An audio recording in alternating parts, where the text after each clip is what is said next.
everyone, and welcome back to another episode of the Slappin Kpop podcast. I'm Sammi, and I have Kayla here with me. Hello.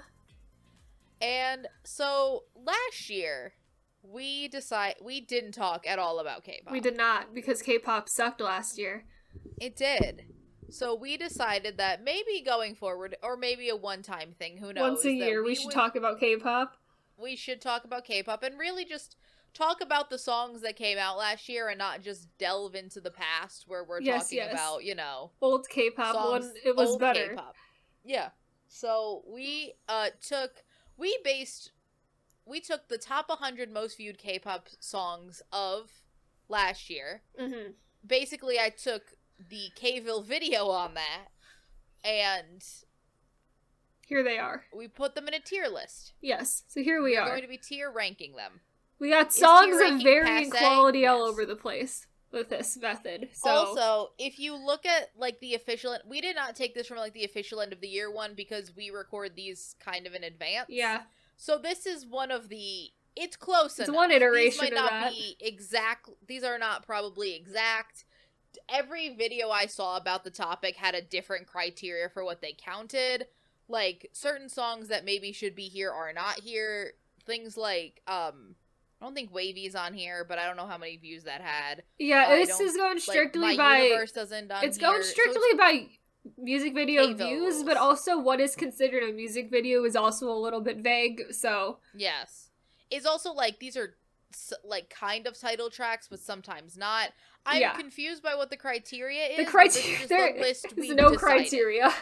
So this is just sort of because we needed a way of just picking 100 songs, which wasn't just us picking 100 songs arbitrarily. So this is what we did. The other thing with that is that the biggest gap would probably be Coldplay's "My Universe" is not a K-pop song. We didn't count that because either. that's really just Coldplay. And also "Money" by Lisa was for some reason not counted, but that song sucks. Yeah, so we don't want to talk about it. Mm-hmm. But it's because it's not even just the title tracks, because Fever by Unhyped I'm pretty sure is here, and that's not a title track, so it's who knows, honestly. We have one of the Stray Kids mixtape songs. Yeah, it's very confusing, the rules. The criteria the criteria doesn't make much sense to me, but we based it on whatever rules Kville has, because Kville has been doing this for much longer than we have. Yes. So I respect their So opinions. here we are. So we're going to be going from 100 down up to 1. Yeah, these are all sorted in least viewed to most viewed. So that's the order we're going in. Yep. So we're going to have some fun. Mm-hmm. So at number 100, we had Light Sum's Vivace. Yes. So this song just sounds like an It's a Discount IZ*ONE is what Light Sum is as a group now, apparently.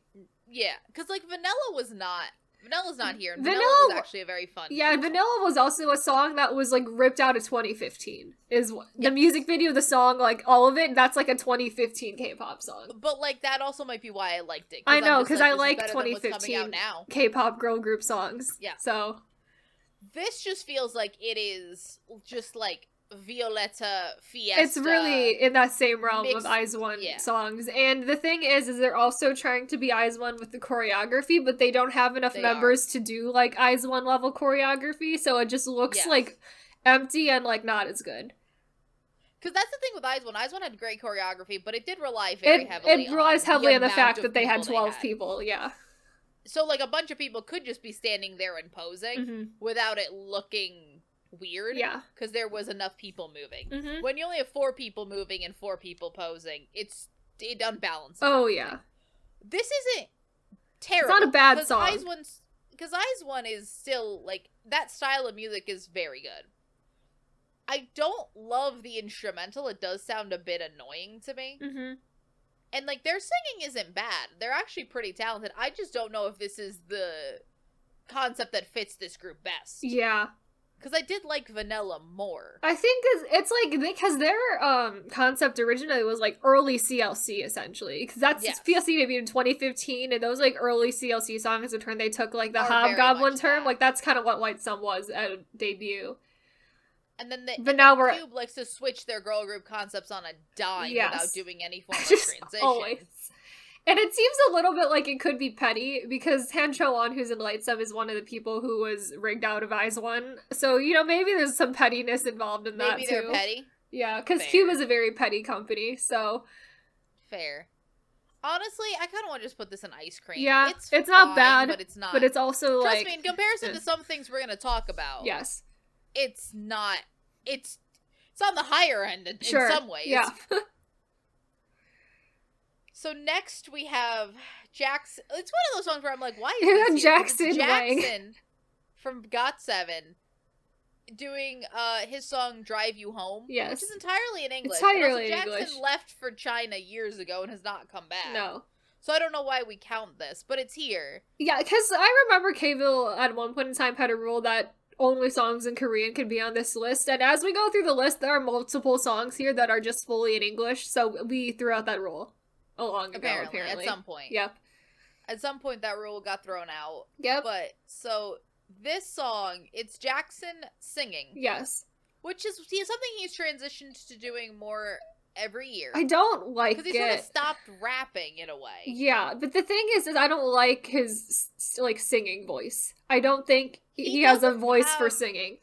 He doesn't have a particularly strong singing voice, and a lot of it is just very almost talk singing-esque. Yeah. And it's not terribly great. The only interesting have that much range in his voice. The only interesting thing about it is the music video was wild. Oh no. It's got the absolute most wild music video. It does. It's a lot. We were just watching we watched this together and we were just fascinated by what was happening in the video, that the song became background noise. It's very confusing, the music video. It really, really is. Very dramatic as well. I almost want to put it in ice cream. Yeah, I think I'd probably put it in ice cream. Fine. It's there, whatever. So now we have a pretty good song. We have From His Nine's Talk and Talk. Mm-hmm. From His Nine had such a good year. They honestly didn't even do that much, but the things that they did do were both really, really good. Mm-hmm. And I think I've been liking them more and more each time they make a comeback. I think they're fantastic. And I love that they are a permanent group. Yes. Also That's also for a great show, because, again, sometimes when you rig the shows, you gotta rig them to make good groups, but you also go to prison. I think, think the thing with this idol school is it wasn't a rigging scandal, but it was they were treating the girls on the show, horribly. It's kind of a scandal. So that got uncovered during the produce voting scandal, so. That too. That's honestly a little bit worse than the vote rigging, in a way, so. Oh, yes. But this song... Very cute. It's so cute.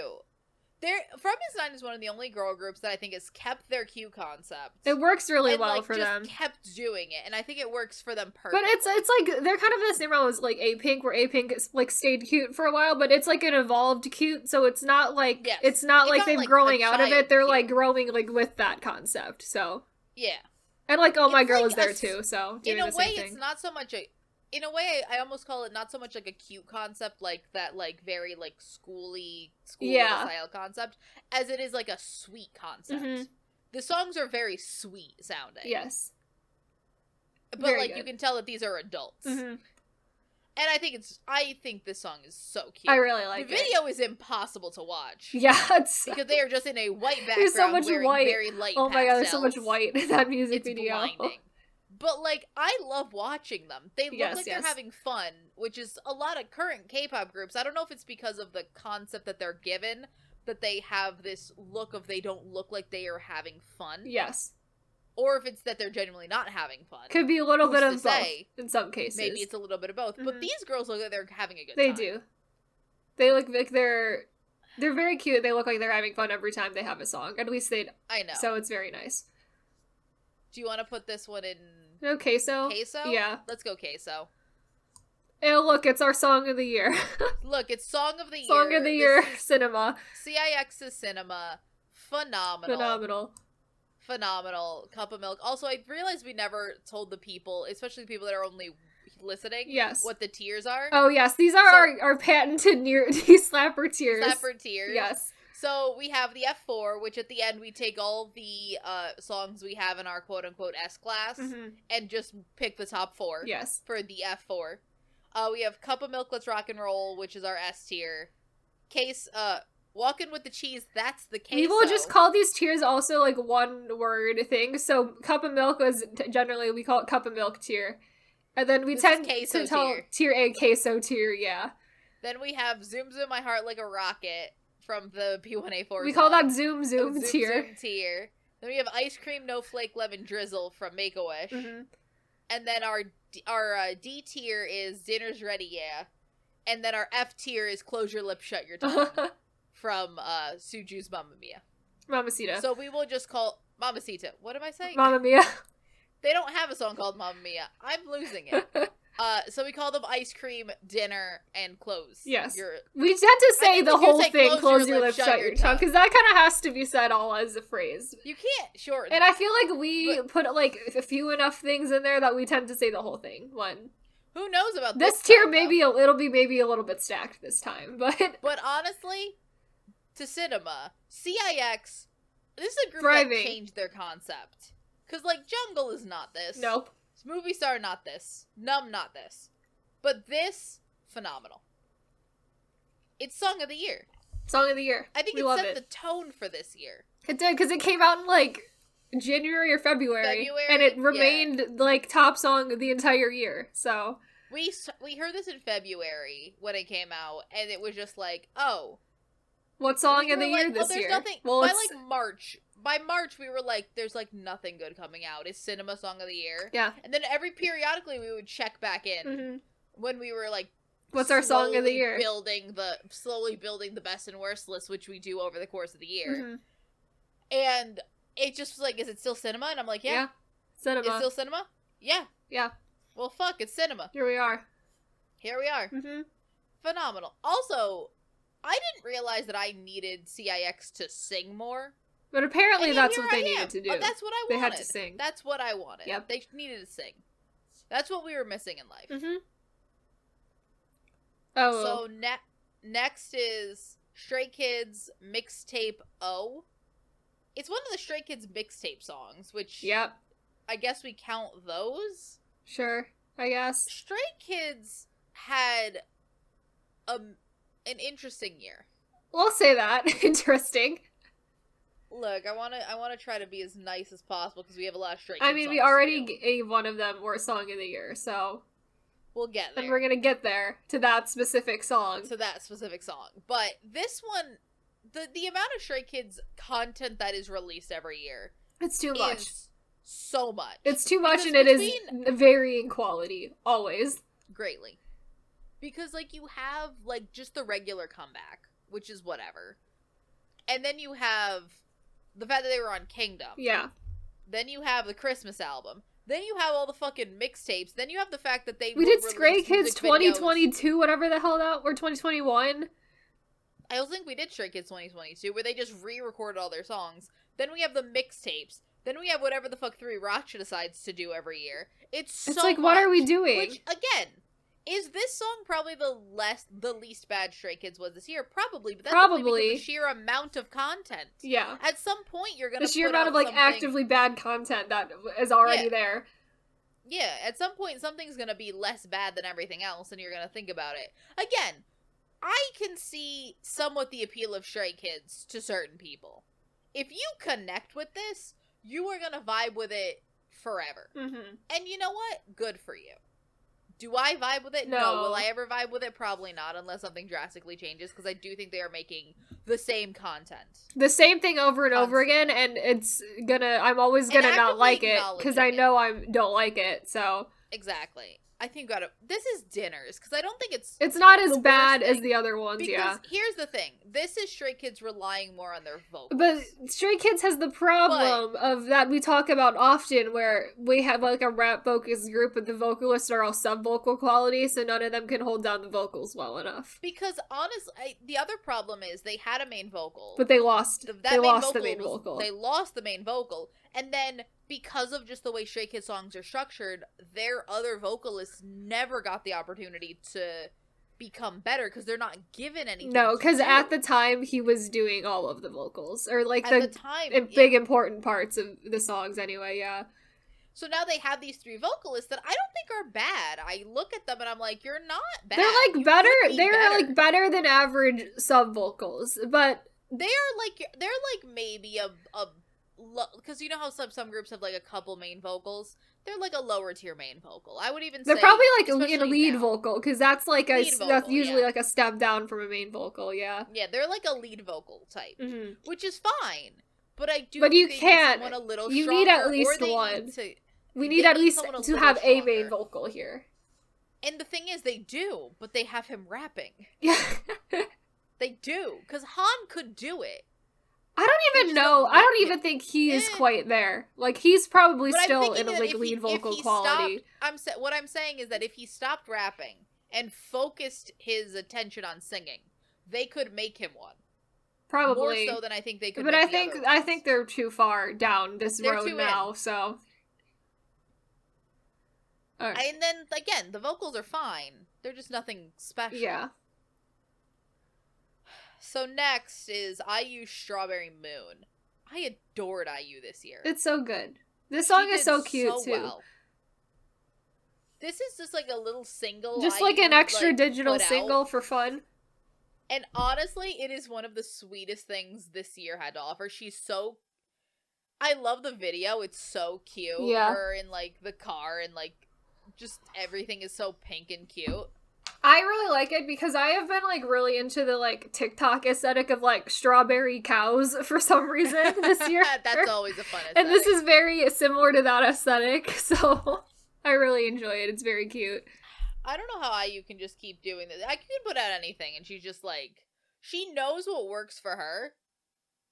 And it's always so sweet, so cute. I want more of it. IU had a great year. Yes. Is this... That's probably also in Queso. I think it's Queso, because IU did more, and all of it was great. Mm-hmm. So now we have another top song of the year. We have One Us's Luna. We do. I think that was 10th best song of the year. It should be higher. Yeah. Now that we looked back at it, but it was so new when we made that list. Yeah, it like just came out. Yeah, but like looking back, I think it might be my favorite One Us song. I think it's so good. It's so good.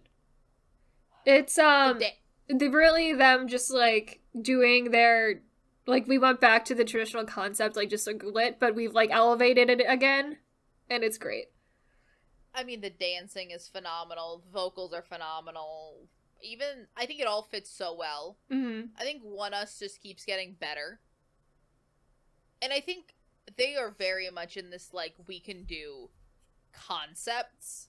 Yeah. So, and embody concepts really well. And I want them to keep doing that. Because between this and, like, Black Mirror... Those are both very different songs, but both of them were very good. Yes. They're good in their own different ways, but like they embody both of those concepts so well. And then No Diggity, that was a time. We'll also gonna get to that, but that is something else. That was also, I think, the song's problem. That was a song problem. So yeah, no, I love Luna. Mm-hmm.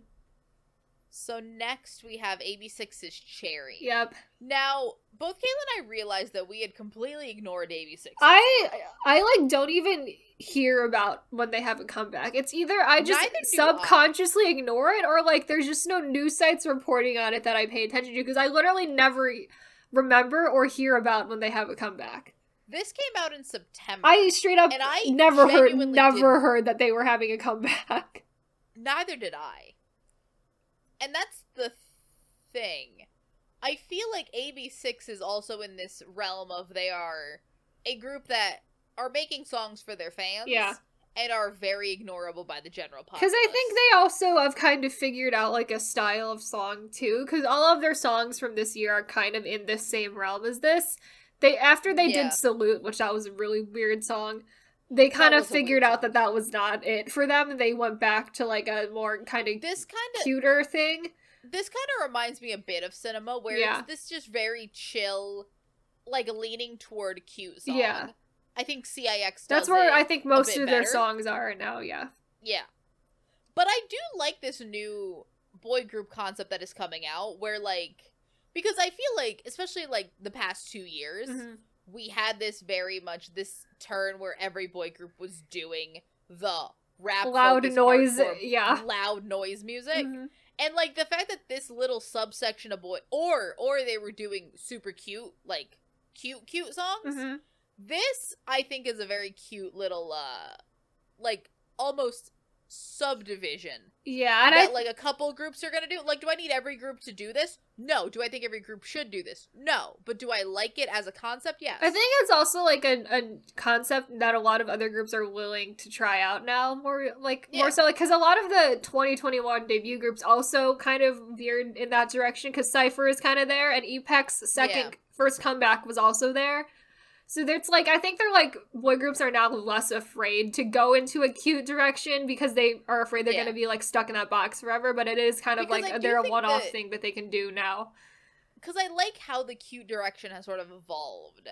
Because it is very much that almost A-Pink style of cute, which is just proving the fact that, like, you don't need to go that, like, uber We cute, haven't gone, like that style of cute since, like, early NCT Dream. Yeah. And honestly, I think that, again, a very young group can do that, but an older group probably feels uncomfortable doing that kind of concept, which I completely understand. And I think this is a good compromise. I like this concept. I like that this is new. Again, the issue is I just don't remember it. 86. Like, we listened to this song less than an hour ago. I also have forgotten how it sounds like. So I kind of want to put it in ice cream tier, just because it's not bad. It's not bad. And I like what it's trying to do. I want more of it. It's just I'm never going to remember them, and they're not good enough that I'm going to actively care to seek them out either. Yes. So next we have SHINee's Atlantis, which is the repackage of the Don't Call Me album. Yes. Much better. And we're back to more typical so SHINee. Happy that this came out. Like, thank God that Don't Call Me was not the only thing SHINee did this year, because if that was the only SHINee we got this year, that would have been sad. Not just the only thing SHINee did this year, but the only thing SHINee was going to do for the next 2 years. That would have been so sad. That would have been the saddest thing ever. Because, we'll get to Don't Call Me, but we didn't love Don't Call Me. And then this is SHINee going back. We went back to SHINee does well. Yes. Like, vocals for days. Minho's rapping is a Minho rapping. Reduced. Because, again, SHINee is a vocal group. Oh, yeah. If there's a group that you can describe as vocals for days, it's SHINee. And, like, this is not as vocal heavy as I think a SHINee song could be. That's not as much as they tend to be, but it is still this is, like, very SHINee. A mid. I would say this is a mid. In terms of SHINee title tracks as a whole. Yeah. This is, like, mid to maybe a slightly lower, but that's because SHINee has an impeccable discography that, like, it's hard to find. But it was just also so nice to get this right after Don't Call Me. It was so great. It felt so good to just see that SHINee they are still the group that they were before. They can go back to this. Like, it's an evolution. It doesn't sound like a 2015 SHINee song. Yeah. And SHINee's always doing new and different things. But I'm just so happy, and they're back together, and I love seeing SHINee back together. Honestly, it was great. SHINee is a shining light. Yes. In the K-pop industry right now. I kind of want to put this in Queso too. Yeah. It just felt so good. Yeah. Compared to other SHINee songs, it would not reach Queso tier. No. But in terms of songs of this year, because we were also pretty low on a lot of generally K-pop last year, so. Especially SM last year. SM last year was something else. Like, it was a lot. This might be the best thing SM released last year. Honestly, probably was. I'm gonna say it. I think. Yeah, because I can't even think of what is even in competition for that. So maybe we'll find it in this list. But I don't think it's in this list. I don't think it's here. So next we have CL's Lover Like Me. I'm happy to still see CL making music. I know, honestly. I'm happy she's still around. It's nice. I also liked this song a decent amount too. Because CL songs can be a bit iffy for me, but this one I like. This one was also entirely in English. Because CL, it depends on, like, what era, like, what side of CL we're getting. Yeah, because CL can do a lot of different types of music. And, like, we are known as the not hip-hop fans of this podcast. Yes. And this is, like, the softer CL. And it's, like, very cute. I kind of want to put it in, like, what, Zoom? Yeah, we can go Zoom for it. That's fine.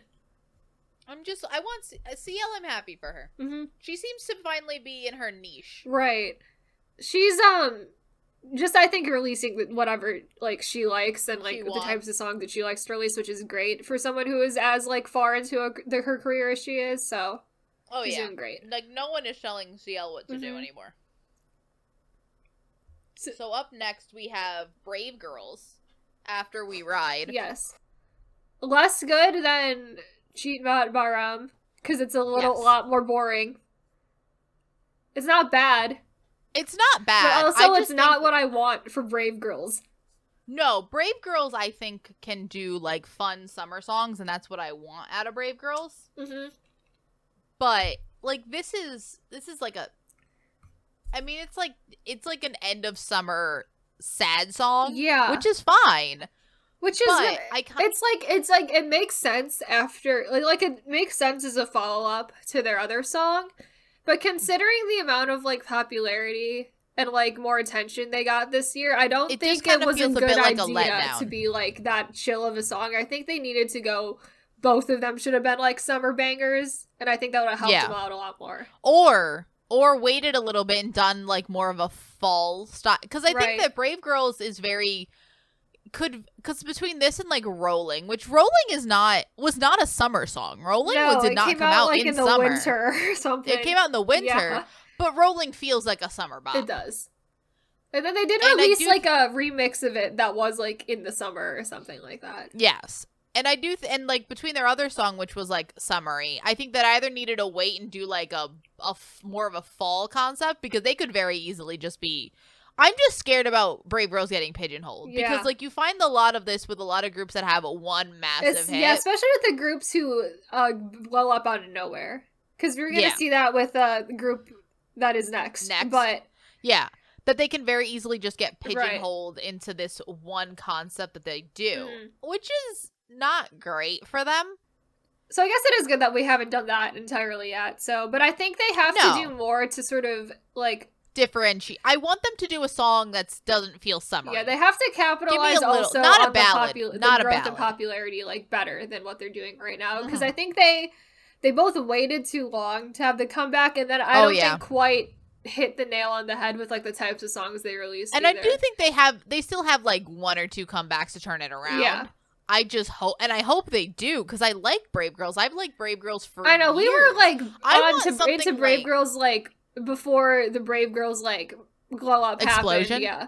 I mean, we put Rolling on our original Ho Anthems playlist. Yeah, because I like that song, like, when it originally came out, like, a lot. I want them to do something like Deepened again. Yeah, because that would be fun.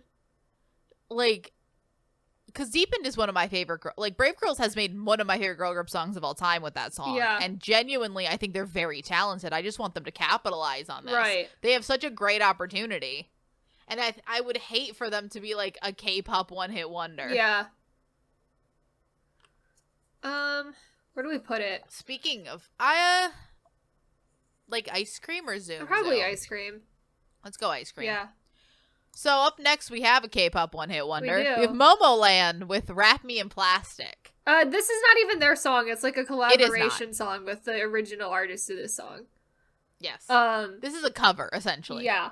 I don't know why this happened or what the purpose of it was, but I hear this song on TikTok a lot, but the original version and not the Momoland version. So yes. It's a fine song. I just don't know why I don't like it. I genuinely don't like it, but I also don't like the original song. I find it irritating. See, I like the original. Fine. I just, like, don't know why, really. Why did we have this collaboration? Also, like, what was the purpose? Because it was the only thing Momoland did this entire year. Yes.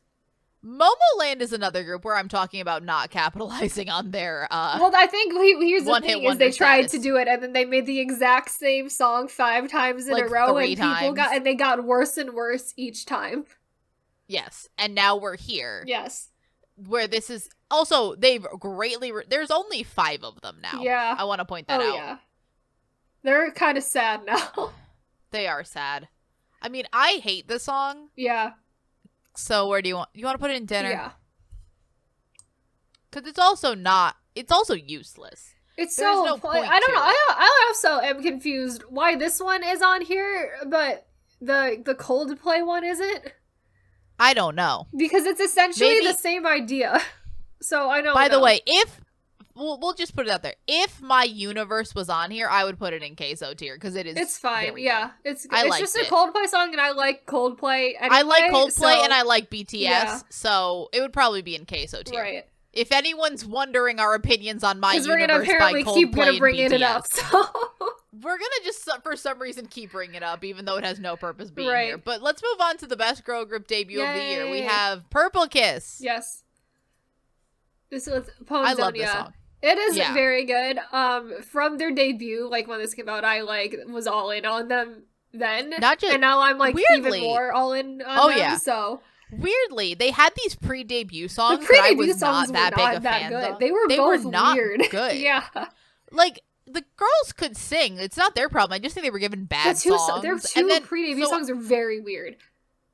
So then when this was announced, I wasn't as excited for them. And then I heard it and I'm like, oh, this is phenomenal. And I think how this came about to be their debut song was very interesting because they used a clip of this song in a trailer for just Purple Kiss debuting eventually. And that's when I first started to be really intrigued by them because I really liked how it sounded. And then in interviews that came out after they debuted, they said that wasn't even originally intended to be their title track. But it ended up being that way for some reason, and I'm like, well, that was a great idea because I loved that. Oh no, that was perfect. That really was great. Yeah, and I do think that this shows this just shows them all doing great. It's a concept song. Mm-hmm. They fit the concept beautifully. Their vocals are on point. The rapping is good. They're one of the few recent girl groups who have really good rappers. Good rappers. Yeah. Or at least rappers they utilize. Yeah, they're at least well. At least they always fit into the songs anyway, which is honestly all I can really ask for out of a group. Especially with rap and K-pop. I love this. It's great. It's amazing. Mm-hmm. I'm so excited for Purple Kiss to They're so just continue. It takes a lot because we usually wait to get into groups a little bit, just at least for a couple comebacks. Mm-hmm. I'm so excited for Purple Kiss. Yeah. Oh, yeah. Because what they've done this entire year have been great. Honestly, I would say they are the best girl group of this year. Yeah, easily. And they debuted this year. This was their year for us. Mm-hmm. I would put this in Cup of Milk. Yeah. I think it's great. So now we have NCT 2021. It's beautiful. This song is Uncanny Valley to me. It is the weirdest thing I've ever seen. This song is real. This song is a very basic love song.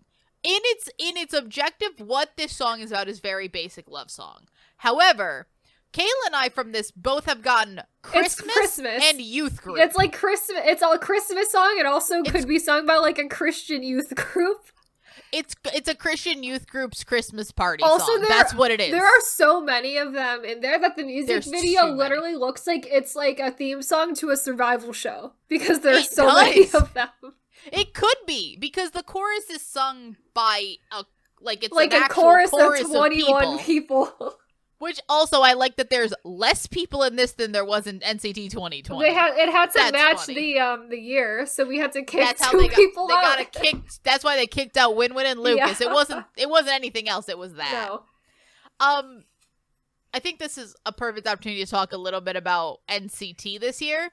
Not a fan. Overall, NCT was weird this year. We'll talk about specifics, but we're not going to be able to talk about Wavy again. So Wavy this year was mid-Wavy. Mid-Wavy song, and then they kind of then we died because then we dipped.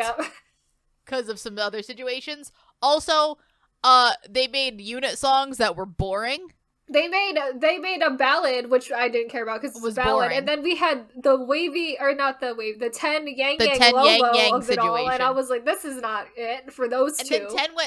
And then 10 went solo, and it was also 10 bad. went solo was bad, and then we never got the unit song that was gonna sound the best because Lucas just had to leave. Because Lucas apparently had to be we had to get rid of him. Yeah, we had to get rid of Lucas, so we couldn't even get Jalapeno, which sounded like it was going to be the best one. Jalapeno was going to be, in my mind, Jalapeno is Song of the Year. And poor Henry just got left in the dust, like, never going to see the light of day. Never to be seen, never to know what his song what Jalapeno could have been.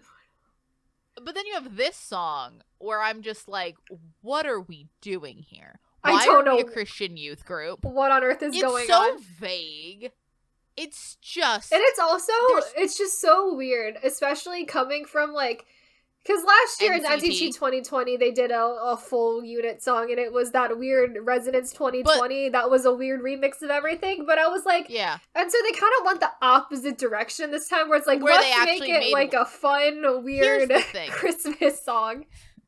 Here's the thing there, because we also complained about Resonance 2020 last year because it was a mashup it's not a song. So it's literally a remix. I think what I've learned, what we've learned is that 21 people or 23 people is too many people. I think there needs to stop being full NCT songs. We don't need I think they're them. bad.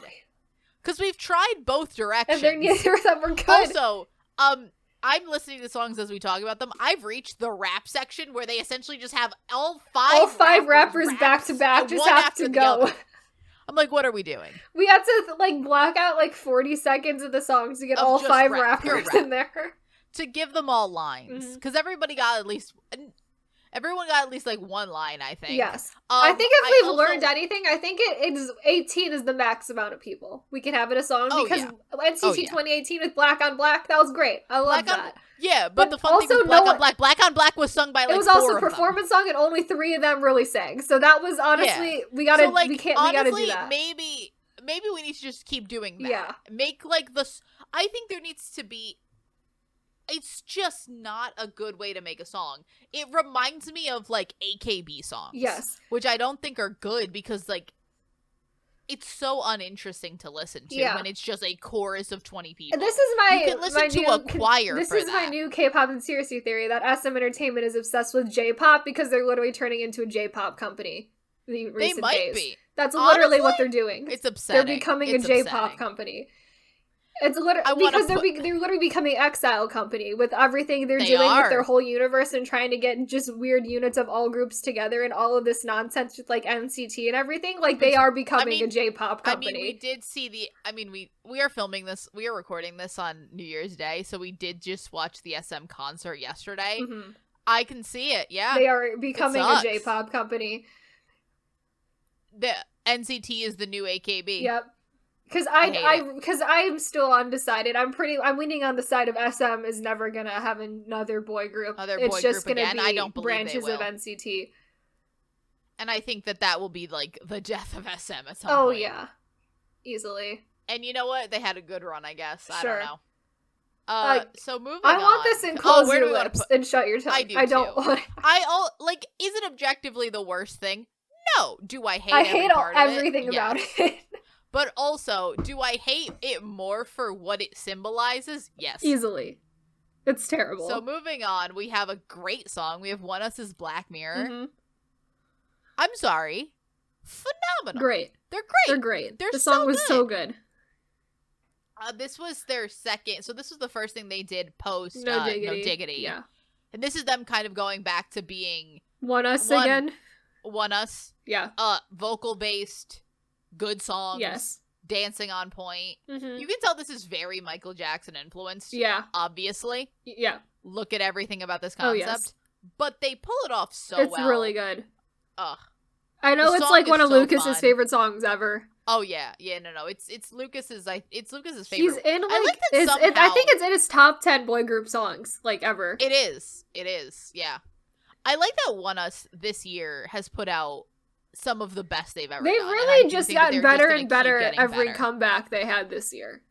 Because we started off kind of like bad, but then it got like really good by the time we got to the end of the year. We started off trying to do something different to see if maybe we could go in this direction, realize that was a bad direction, and then correct it. Yes. Which I think is something that a lot of groups, like, you can make a bad comeback. That doesn't make you a bad group. But you have to like learn from your mistakes after that. Not even just learn from your mistakes, but just like, it's not bad to go back to the concept you were doing before. Yeah. Or it's not bad to just change your concept again. Because again, a lot of times we just keep ragging on the same groups, and that's fine, but, like, groups we like can also make songs we dislike. We'll get to a bunch of them. Mm-hmm. Especially this year. Oh, yeah, 100%.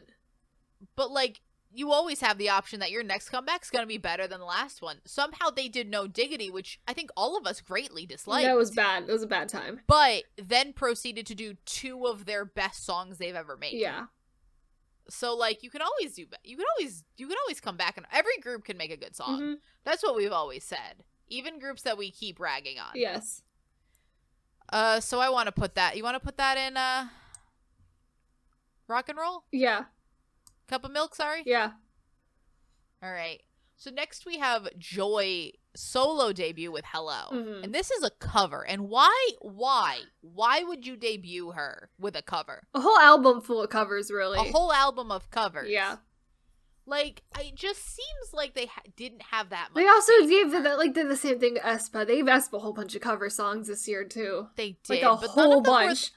But, like, none of them were the title track. We'll talk about the one. Well, we'll talk about the one. But this is specifically just a cover of an old song. Yeah. That I've heard before, and I've heard different people cover. And I've heard people cover... Look, is Joy a bad vocalist? No, but I think I find her too boring to be a soloist. She's boring. She's not bad by any means, but I do find her too boring to be a standalone soloist. There's a thing with soloists is that you have to have, especially soloists that were once in a group, you have to be able to carry the whole stage by yourself. Mm-hmm. And I think Joy is not there. Maybe, who knows if she'll get there eventually, but it just seems like the SM fascination with giving everyone a solo album. Yeah. Because she also doesn't seem that interested in this. No. And I think that was just, like, because Red Velvet only had the one comeback this year, they were trying to give other people, like, solo and other side projects and things to do. So, like, sure, it's great, I guess, that she got a chance to do solo music, but I just found it really boring. I also just don't think it was a good idea to give her a cover album. No, I think that's, for some reason, SM Entertainment thinks that if they give their artists, like, cover songs, that it'll be more successful because people will feel nostalgia for them for some reason, but, like, the people who listen to K-pop these days aren't going to know what the source material is. So, yeah. I've heard this song, but, like, it took me a second to remember, like, because I didn't know first that it was going to be a solo, that it was going to be a cover, sorry. Yeah. And then, like, as I'm listening to it, I'm like, why the fuck did this sound familiar? And then I remembered what it was, and I'm like, shit. They gave her a cover. Yep. At first, I thought it was a sample for a hot second, and I'm like, no, this is just a straight cover. Mm-hmm. Because she also doesn't change it that much. This is it's not like a funky, let's change it around type of cover. This is like a straight cover. Yeah. I don't know. I find it boring. It's really boring. What do you want to do with it? I don't know. I don't think it's, like, bad enough for, like, Dinner's Ready, so. Let's go with Ice Cream. Now we have a bad song. We do. This is Holiday Party. Dan is not here. Bi-weekly. So. This song is actively bad. I think the instrumental is disgusting. Actively and it does not change the entire song. So it really just brings down the whole thing. That's, like, the biggest issue. Because, like, the girls of Weekly, we're not particularly big fans of. I know exactly one member of Weekly. Because of Dan? No, it's because I know Monday because Monday looks like she's too cool to be in Weekly. And so I can recognize her every song because she looks like she does not belong there. She shouldn't be there. She looks... The thing with Weekly... Like, the biggest problem here is the instrumental, and then the girls having to match that instrumental just makes everything... The instrumental does not at all match the vibe of the song or anything else they're trying to do with it, so I think that's what's really the big problem with it. Yeah. And then you just have these girls' voices trying to have the common ground between the instrumental and the vibe. Because if you take away the instrumental, the song is very similar to After School, which is their other song, and so, like, they're both in the same realm. It's just that this one has, like, this garbage instrumental that's ruining it the whole time. I think this instrumental also makes them sound worse. Yeah. Because this is the worst they've ever sounded. Oh, yeah. it's the worst they've ever sounded. And, like, these girls aren't bad singers. Like, After School sounds fine. But, like, they sound so much worse in this song. And I'm like, it's not a different group. They haven't changed. No. Just, like, it really just shows that if you give a group a bad song, they'll make a bad song. Oh, yeah. I also, like, we've been around a lot of big Weekly fans. And even they don't really defend this song. It's like, I think they've gotten worse every comeback. And that's not on them. That's on their given increasingly worse songs each comeback. So. Yes. So do you want to do Close Your Lips or let's Dinner? do Dinner, because it's not, we got worse songs here. There's worse. Yeah. So now we have Victon's What I Said. Yeah. So this is the only thing. No, this isn't the only thing Victon did this year. Is it? Or was? I feel like it is. Like a digital thing. It's like the only because the Hansei had that horrible solo. Or they're having a comeback. That's why. Yes. They're having a comeback in January. Yes. So that was the only thing for this year. So this was also a January comeback. So it'll be a full year when they have another one. Yes. Okay. So I guess they had a song a month like recent, but I don't think it was any. It was a anniversary single, so it doesn't really count. Yeah. Okay. So this song in a way is not that bad. There is one specific part I think the whole thing is bad. Like, I don't like any single part of it. Like, I think it's just generally bad. I think specifically the rap and the chorus I find bad. The verses when the singers are singing, I find to be whatever. The chorus, I think, is very The chorus is bad. And I don't like Hansei. And then Hansei also. Because the weird thing with Victon, and I think it's the fun thing with Hansei especially, is that Victon has, like, two modes of Victon. Victon has this kind of What I Said noise music Victon. Mm-hmm. And then you have your Nostalgic Night Remember Me Victon. Yeah. Which is very different. And I'm like, so how... Is it? I think it depends on how much Hansei's in the song. That's what I'm saying. I'm just like, it depends on, like, whatever Hansei's vibe is. Because, like, when Victon does, like, Nostalgic Night, or even, like Howling. Because I love Howling, like, and then... Howling is very good. Because it's, like, Howling and Mayday came out, like, right, like, after each other, and those two songs are very different. Yeah. Because then you have something... Because, like... Howling and Nostalgic Night and that kind is, like, more chill Hansei. Hansei is, like... Yeah. We're not... Hansei's not doing, like, peak Hansei things and either of those. Then you have, like, What I Said and, like, Mayday Hansei, which are, like, too far. Yeah. And now we've got too much Hansei, so... Yeah. And then we have Hansei doing solo stuff, which is terrible. And that's even worse. Like, we don't have to talk about it here, but that was really bad. Like, personally, I think that the other members of Victon, which is why I think the verses on here aren't that bad, because I think the other members of Victon are very, very talented, and they can carry, like, something like a Nostalgic Night or something like that. Yeah. They're good. My problem is my other problem with this is I hate the instrumental, and that is also, I think, ruining the whole song for me. I don't like the chorus, personally. It's bad. So where do you want to put it? Close? Yeah. Close your lips, shut your tongue? Here you go. I'm fine with it. It's not good. Again, I think the other parts are fine. I don't think they're good. Mm-hmm. So then we have our boy B.I. with his comeback, Ella Ella. I'm so happy B.I.'s back. Oh, yes. I'm so happy he actually... I'm happy he actually got to do stuff after leaving iKON. Like... Or leaving is a phrase to say what B.I. had to do. Honestly, after everything that happened to B.I. and everything that would happen to B.I. this year, I'm happy he seems like he's still doing music. And it's sort of bittersweet because it's sad music because his life is not great. Mm-mm. But I'm happy that he's still out here. I'm happy. And I'm also happy that it's, like, doing well. Yes. Like, it's not just absolutely forgotten. I didn't mind this one. I think this one is pretty good out of this one's very the songs that are on that album, yeah. Mm-hmm. I like that whole album. I think that whole album was very good. I just think that he's just getting through some emotional things right now, and I'm hoping that he'll be, like, a little happier in a few future albums. Oh, yeah. Because while I do love Sad Boy iKON, which is best iKON, and B.I. was very much a driving force of Sad Boy iKON. Mm-hmm. He was a driving force of iKON, period. I want like a love scenario again from him. Yeah, I think that would be really fun. This was very cute. I was actually just in I was in an H Mart the other day, and I was just like going through the aisles, and I was just like, what the hell is playing over the speakers? And it was this song, and I'm like, oh, this song's cute. Yeah. It's very nice. Where do you want to put it? You want to put it in Zoom? Yeah. I don't think it's queso, but I think it's Zoom. Mm-hmm.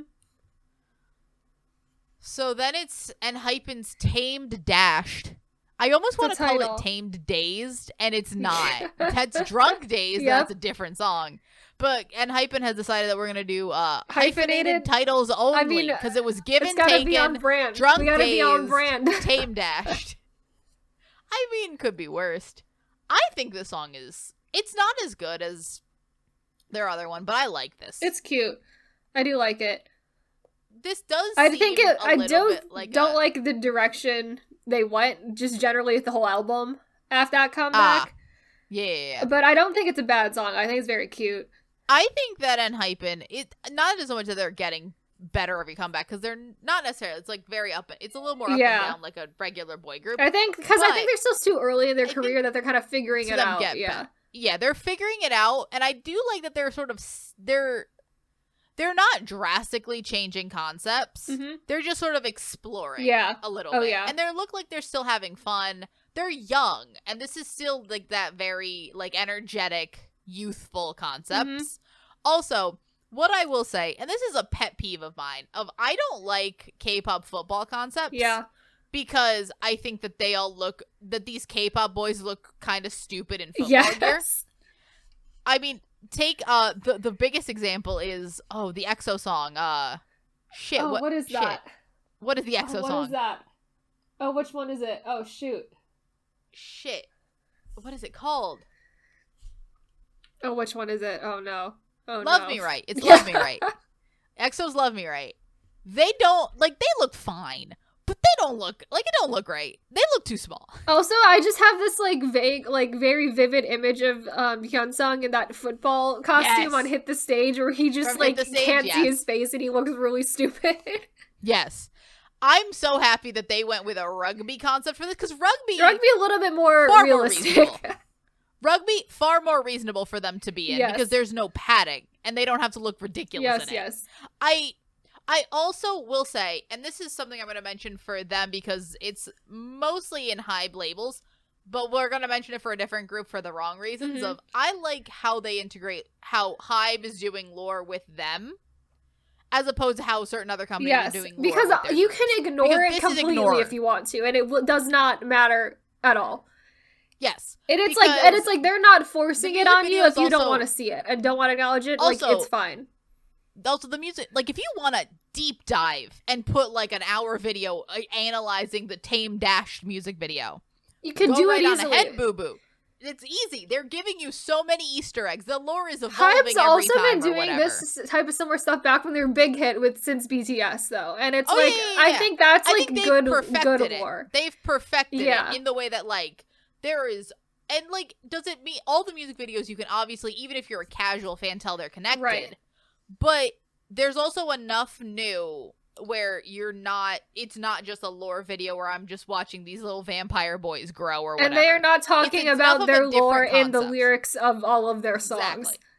Nothing connects. Everything's fine. And also, it's not 8 minutes long. Yep. It's the perfect way to do lore in the video. It's great. Honestly, I think because I hate K-pop lore, but I don't have to pay attention to it, and there is never any point with the big hit groups or songs where I felt like I had to understand lore or felt that it was being forced on me in a way that was annoying. Look at the lore, the lore in the lore music videos, or read a fucking novel for it. Oh yeah, yeah. No one has to sit at their concert explaining the big hit cinematic universe. Yeah, we don't have to do that. We don't have to do that. I would put this in a zoom. Yeah, I think it's cute. So next is T1419's Flex. This is one of our this third is worst the song third of the worst year. Song of the year. This song, we talk about it in depth in that. We do. But this song is confusing and annoying. It's just so loud. It's so annoying. It is the worst noise music I've ever heard. It's probably the worst example of like a just pure noise talk about song. How K-pop boy groups do noise music, and that is probably the best and worst type of music that K-pop boy groups are doing. It saddens me greatly that the good noise music is not on this list. I know. There's no P1 Harmony here. There's no MC and D no here. Omega But somehow X. we got. But no we got Omega two X, but we got T1419, and we have EPEX to talk about. Yeah, and like noise music is essentially when the instrumental sounds noisy. Sounds noisy, and everything is just loud and abrasive and in your face. And they're actively screaming. Yes. That's what this They song scream is. at you right before the chorus, like actively. They scream at you during the chorus. They scream at you before the chorus. There's an active megaphone in this song, which, again, no. Bad. It's just it's bad. Absolutely, it's horrible. Absolutely so bad. Moving along. This so other AB6. AB6 is close. This is It's about the same as the other one, except it's a little bit more boring. I find this more boring than the other one. The other one was charming. This was a little bit more generic, like concept-wise and everything, so... It seems just like a generic... Because the other one seemed like that new, cute-ish concept. This one seems more like your more generic electronic concept. Yeah, because this is the other one, Cherry, is more in line with, like, what Answer was.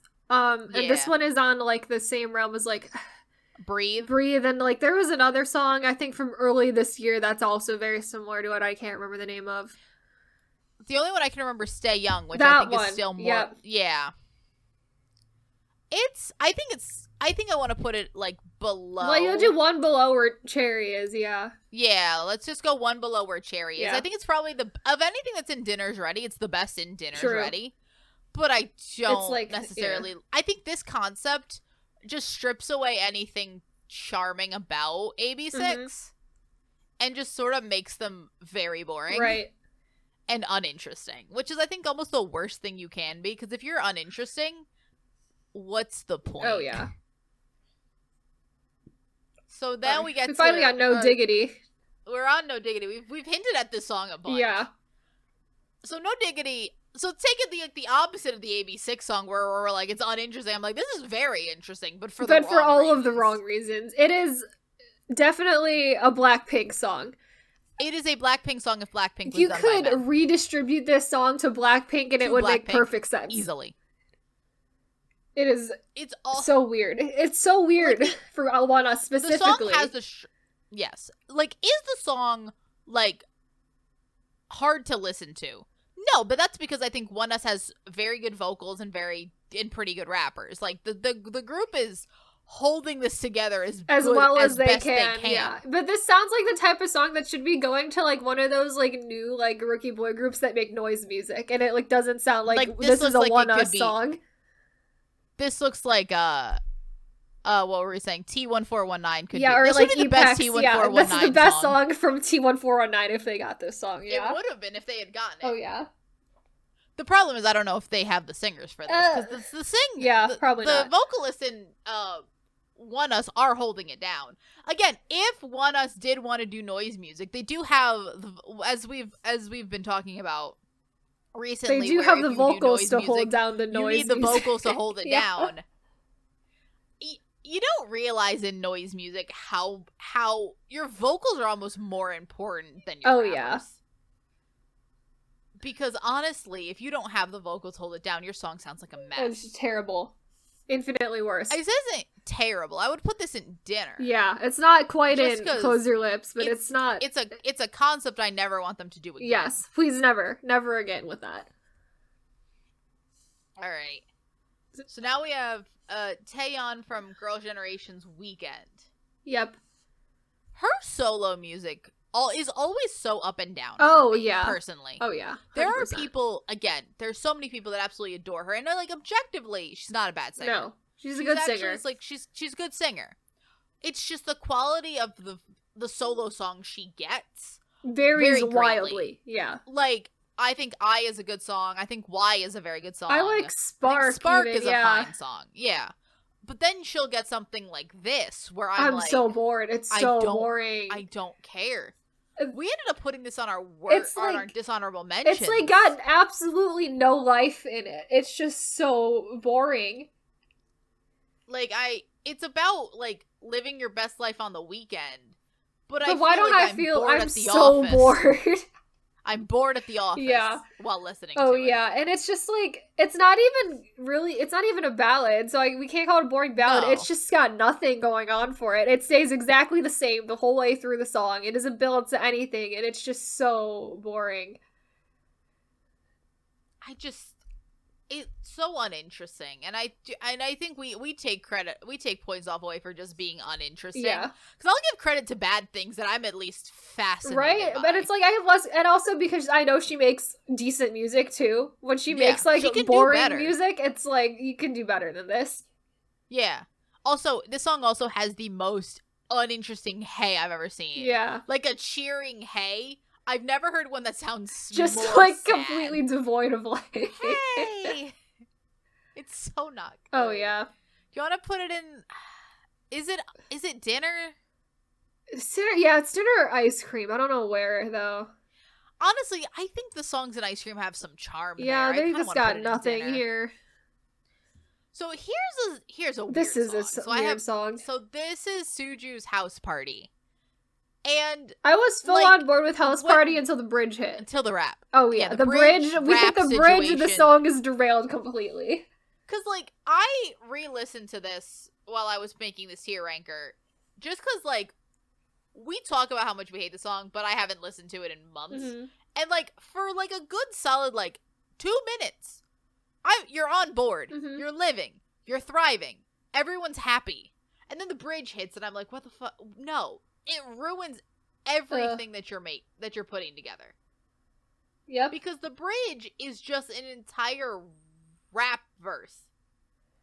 It's just like, and it just feels like it was inserted into the song with absolutely no care at all. Because the song is like super fun and happy, which is, I think, what Super Junior should be doing for songs. And I was like, yeah, this is kind of fun. And then you hit the bridge. And it's like this weird, like, NCT style rap verse. So what it reminded me of when I was listening to it again yesterday is when we got to the bridge, I was just like, why are we now in an EPEX song? It is that kind of song. It is that kind of just like, it is the very like mechanical noises, rap verse. They're in a different set for it. And then we go back to this cute, adorable, like, fun song. Yeah. About having a house party. And it's like, it also makes zero sense, like the transitions from the rest of the song into that. Abrupt. Transitions in and out of that part of the song are like non-existent. It's just so bad. And it's like such a small part of the song, but it really ruins the whole thing. Because the thing with Suju is I finally thought that like Super Junior, especially recently, they'd come out with such like some good songs that I'm like, oh, Super Junior knows what they need to do. Because Super Junior is not, so with something like a Black Suit or like even their Latin era, they weren't really, or even Super Clap, they're not bending to the trends. No. This feels like Suju trying to be cool. And I'm like, no. It's like in the same realm of like what Tuya was. And I'm like, we need to do a lot less of that. Like, especially for like where they are as a group now. Like, we can't be doing that anymore. The weird thing with Tuyatio is Tuyatio still felt like Super Junior. It felt like Super Junior was doing weird things, but it felt like the members of Super Junior. This song feels like that bridge doesn't feel, it feels like it was cut from a different It feels like they cut it out of like an NCT song and like just pasted it in the middle of the song. Mm-hmm. It's so weird. It's not good. I don't know. The thing is, I don't want to put the song too low because it has, because the rest of the song is fine. Do you want to put it in ice cream or dinner? Let's give it the benefit, like... The rest of the song is a good song as well, if you get rid of the one part of the song. Yes. So now we have Icons YYY. More Sad Boy Icon. We love that. We do. Sad Boy Icon is best icon. Mm-hmm. Right before they went on Kingdom, this song. Yes. I like it. It's cute. I think Icon has learned that, like, they're not a fun and happy, like, loud group. Mm-hmm. But they can do ballads because, surprisingly, they have great ballads. Feels like the thing with iKON is iKON feels like a group that should have more rappers and vocalists, but they don't. They have one rapper and 4 vocalists. Yeah. Which is insane. And they only ever had 2. They had 2 rappers at their peak members, yeah. But now they have 5 vocalists. Yep. But like it always seemed like such a rap heavy group. Right? And now that, and not to say that it was good that BI left, it wasn't, I feel bad, but come back for the K-pop scandal iceberg to learn more about that. Yes.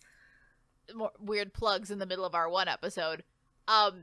This song, now that I think they're able to focus on their vocalists, I like it. I think it fits well. Because their vocalists were always very good. Oh, yes.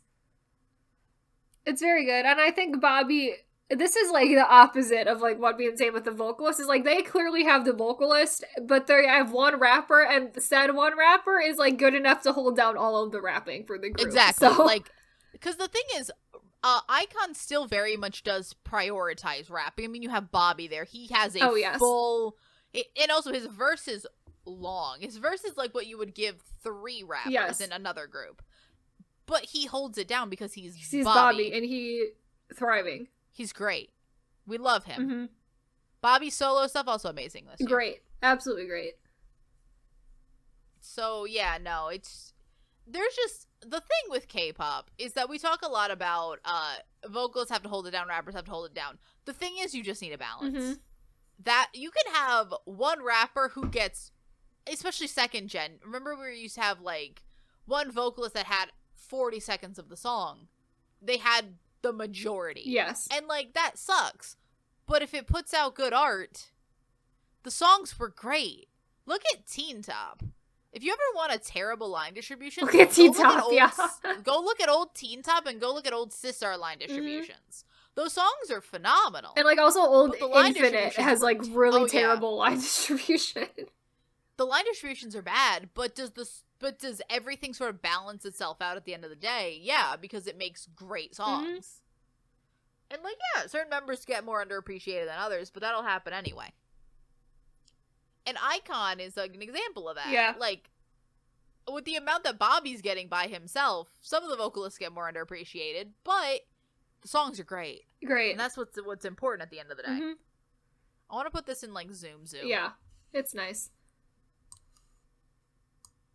See, so far we don't even have that many terrible songs. But all of the ones we hate are like towards the bottom because they have so many views. Fair. Now we have the one Pentagon song of this year, Pentagon's Do or Not. It's very cute. So, here's the thing. This did sort of save my perception of Pentagon after the end of last year. Because they were in a bad place last year. Was a lot. So, this is still Pentagon without, Jinho. But it still has Hui. But it still has Hui left in the middle of promotions for this song, I'm pretty sure. To go into the military. Yeah. And then a bunch more people. And now we just have But now we have Jinho back. And we still don't, but we don't have Hui. So that's an interesting iteration of Pentagon we're going to get soon. Still at this point, Yeon is appearing and disappearing at will. Yes, Yeon is here and sometimes he's not here. It depends on the day, really. It depends on how he's feeling. Which is fine. The weird thing was, for the majority of this year, we had Pentagon with, so the running joke is that I don't know 4 members of Pentagon. You don't. I don't. It's like the equivalent of the Lucas GWSN WJSN thing is like Sammy just cannot recognize members of Pentagon. There are 4 of them. What are their names again? So the ones you don't know, I think it's Shinwon, Yowon, Yuto, and Hongsuk are the ones that you have just absolutely no idea who they are. It's really, because I can sometimes remember Hongsuk and Yuto, that they exist. The 2 other ones, to be fair, those 2 are not doing a lot in Pentagon. Those are probably the 2 doing the least in that group. But for the majority of this year, it was those 4 plus Kino and Woosuk, and that was Pentagon, and that's sad Pentagon. Because there's a lot of performances of Do or Not out there that don't have Hui, sounds like a completely different song. Like, you take Hui out of that song, it's a different song. The vibe is so different. Because, like, at that point, Kino becomes, like, the only vocal. Yeah. of because you got rid of Jinho and two Hui, main, like, so you main, got, like, power vocals. And so what we're left with is Kino by himself. Mm-hmm. Which, again, Kino's great. Kino also made the decision that he wanted to rap this year, and that was a mistake, so... He did. Because then you're also left with, again, like I said, the two underserved... Like, we were just talking about how, you have some overlooked people in your groups. Uh-huh. What happens when the overlooked people are your the entire group left? They went to an award show, and I forgot, I don't know what award show it was, but there was only about 5 of them there, and it was like Yana, Yanan was there. It was Yanan, Kino, Musak, Shinwon, and Yowon or something like that, and I stared at that picture for so long, and I was like, what group is this? Like, I couldn't recognize, it took me a hot second, I'm like, because only the ones that are, like, do absolutely nothing in Pentagon were there, and it was like, it took me a while to figure out like that was Pentagon. And I'm like, oh, it just looks sad because there's only 5 of them. Oof. But now that we have Jinho back, I am intrigued for what that iteration of Pentagon is going to be like. For what the iteration of Pentagon that is with Jinho without Hui. Jinho, but without Hui. We're going to get fun combinations of groups in the coming years. Because it seems like a bunch of these groups are going to stay together while a bunch of them are in the military. It seems like Pentagon is trying to just push through with, like, people leaving and going to the military, like, at random intervals. Back. Yeah, so we'll see how that goes. Which is a choice. Which is, like, kind of what... They're going the Super Junior route, yeah. But the problem is Pentagon does not have the amount of people Super Junior had. No, they do not. Like, we were watching the SM concert yesterday, and we were looking at Super Junior. We're like, they were doing Mamacita, and we're looking at them, and I'm like, they haven't changed for one, they hadn't changed the formation, so there were gaps. Yes. Where people that were once there are not there. Mm-hmm. And we're like, there's still 8 of you. That's a lot. There's still 8 of you. But there used to be like 13. But there used to be more of you. There used to be significantly more of you. I want to put this in Zoom. This is cute. I do like it a lot. So next we have Because by Dreamcatcher. Mm-hmm. So Dreamcatcher is one of those groups that every year we see. Every year they're here. But here's the thing. I don't care They've been doing the same thing for how many years? Like 3 to 4 years now? Yes. Exactly the same thing. Which is, like, fine, because I don't hate the one thing that they're doing, but also it gets, it gets old after that many years. It's, like, it's good.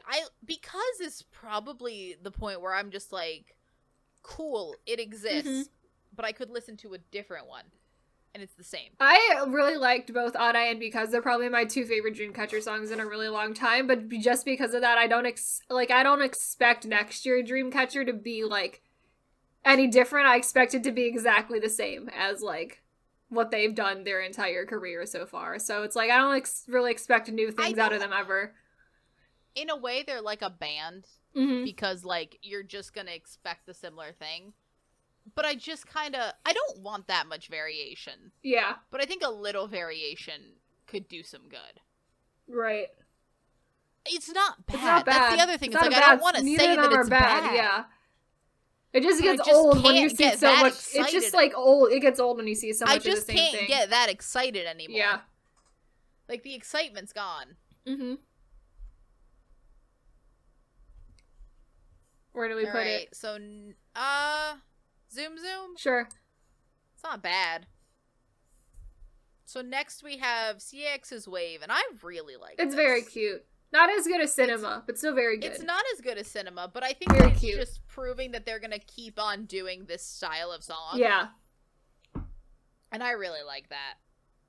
I'm very excited for their future. Mm-hmm. If they keep doing this, because this is just... Because, like, a lot of times you can see, like, the one big song, like, the big change is, like, a fluke. But I think they showed that, like, Cinema actually... They took the parts of Cinema that worked, and they're just going to keep doing that. Uh-huh. I want to put this in Queso. Yeah, it's cute. I like it. It's cute. Also, again, didn't think I need to hear CIX sing, and yet here we are with that being one of the best things about this year. Here we are. So next, this is Lehi's Only, and this is a boring I don't care, because I hate ballads. Like, that's not even anything against Lehi, I just, like, can't listen to it because it's a ballad. And it's not even like the only ballads I like to listen to are power ballads. It's not a power ballad. It's a samey ballad. Stays the same the whole way through. And it's like, yeah, like Lehigh is fine. Like, she's a great singer, but I just like can't do ballads. I don't care enough. So there's Ice Cream, and just because it's like not bad, but it's a ballad. Ice Cream, boring ballads go in Ice Cream tier. Yeah, that's true. Next we have 2 PM's Make It. Mm-hmm. I'm so happy 2 PM. 2 PM picked up where they left off. They did. This is really just exactly the same 2 PM that 2 PM was before they went to the military. And honestly, I'm living. They're thriving in that. Yes. They're great. Because like right before they left, they did Promise. Yes. And that is good. This is just a similar thing. They are grown adult men. Mm-hmm. They're living their best life. They're hot men. And they know that. They've always just done that. Oh, yeah. And I want that to influence more of the slightly, not older, but like the K-pop groups that are like of the age that 2 PM was when they did like Ad Toy. Mm-hmm. We need more of that. Oh, yeah. I want more of that. So I'm hoping maybe 2 PM will be an influence again. Maybe. We'll see. Also now, Chansung, father. Or soon to be father. So yeah, congrats good for him. To Chansung. Oh, we forgot to say congrats to also, Bobby. Congrats to Bobby. Father. Yes. And congrats to Chen, because we're going to talk about EXO later. Yeah, anyway. So congrats to all the K-pop fathers. Congrats to the K-pop fathers. Mm-hmm. They did, hope your kids are happy, healthy. And also, with the fact that Chansung already did military service and Bobby doesn't have to, they don't have to leave their kids. Yay! And Chen will be coming back soon for his two children when he comes back. He has 2 of them. We're happy for them. Mm-hmm. I love this 2 PM song. It's so good. It's great. They also, because like you forget sometimes that Taeyeon, an icon of our time, is a rapper. I know. Because 2 PM is another group where it's like they're 2nd-gen rappers. Yeah. Like, the rapping's not like top I love tier. you. I love Taeyeon, but like the rapping Taeyeon is like a little bit questionable. But like it kind of works. Yeah. They don't really need they don't really need it that much, so no. He just has to be there. No. He's present. Yeah. I want to put this in queso, yeah. Now we go to not queso tier. We have T14's 19. Kayla, can you say this? I cannot. I'm pretty sure it's Asura Balbalta. It's like the wildest title of a song you could ever have for a debut song. A lot of A's, a lot of B's, and a lot of L's. Yeah. It doesn't mean anything as far as I'm concerned. It's not as bad as Flex, but it's still pretty bad. I mean, this was like the debut, and it did not set the right tone. No, absolutely not. It's the same. We're doing the same noise thing. It's just like here's the thing. Annoying. Honestly, if you told me that the bridge for House Party came from this song, I'd believe you. Makes sense, honestly. I believe you. It sounds, the bridge from House Party sounds like it came from this song. Mm-hmm. It's not good. No. I think the same thing we can say about Flex is correct. It's the same. It's exactly the same, just a little bit less offensive. Yeah, a little less bad. Yes. The thing is, I almost feel bad about these baby groups because it's just like, could they be good if they were given better songs? Probably. Maybe, but T1419 only released 4 of the exact same style of song this year, so that's all we have for them. We had this on our worst list for the longest time. We did, until the Flex came out, and then Flex replaced it. Exactly. Mm-hmm. I felt bad. You almost feel bad, but then you can't because the company's just giving the bad music. Oh, yes. Alright, so next we have Golden Child, Ra Pam Pam. Also very confused as to why it's even here. And why it got as many views as it did. Oh yeah, it's so confusing. Because Burn It has like 6 million views, and this has like 40-something million. And I'm like, how on earth did that video get that many views? Here's the thing with this also, is that Burn It is one of those videos. Oh, Burn It's also 7 minutes long, so. So, and a lot of people will just, because that's what I do, is if I want to watch the Burn It video, I don't watch the music video because it's a whole zombie movie. Yeah. So, like, so that's the one benefit that, like, this has over Burn It. But in terms of Golden Child this year, went in a weird direction. Yes. Weird direction with that. Burn It, best Golden Child song. Yes. This, mid Golden Child song. I've had, like, a delayed appreciation for it, because the last couple weeks I've been listening to it a lot, because I think it's, like, a banger. And it was, like, when it came out, like, I didn't really care about it that much. Like, it was not bad, but I just, like, didn't care. And then, like, when I was making my top 100 songs of the year list, I, like, listened to it again, and I'm like, wow, it's, like, actually pretty good. So I like it more than I did when it just came out. I like it. I'm still in that first area of I don't care. It's not bad. It's not. I just don't care. Yeah. Also, feels like a Taeyeon goodbye music video. It does. Maybe Taeyeon is old. He's got to enlist next year, I think, so. Makes sense. Yeah. So, bye, Taeyeon. Goodbye. Zoom? Yeah. So now we have Taemin's advice. So Taemin's solo song that came out the beginning, not even the beginning of the year, like mid-year, yeah. It's like mid-year, but so I had a delayed appreciation for this song, because when this came out, I didn't care. Because I think I was still a little... It's one of those, because it kind of fell in me like Idea, and I still don't really like yeah, Idea. It is kind of in that realm. But when I re-listened to it, especially recently, this song's a banger. Oh, yes. It's really good. It's not maybe a top tier. It's not, Taemin yeah, song, Taemin definitely has better songs, but I do think it's really good. It's very good.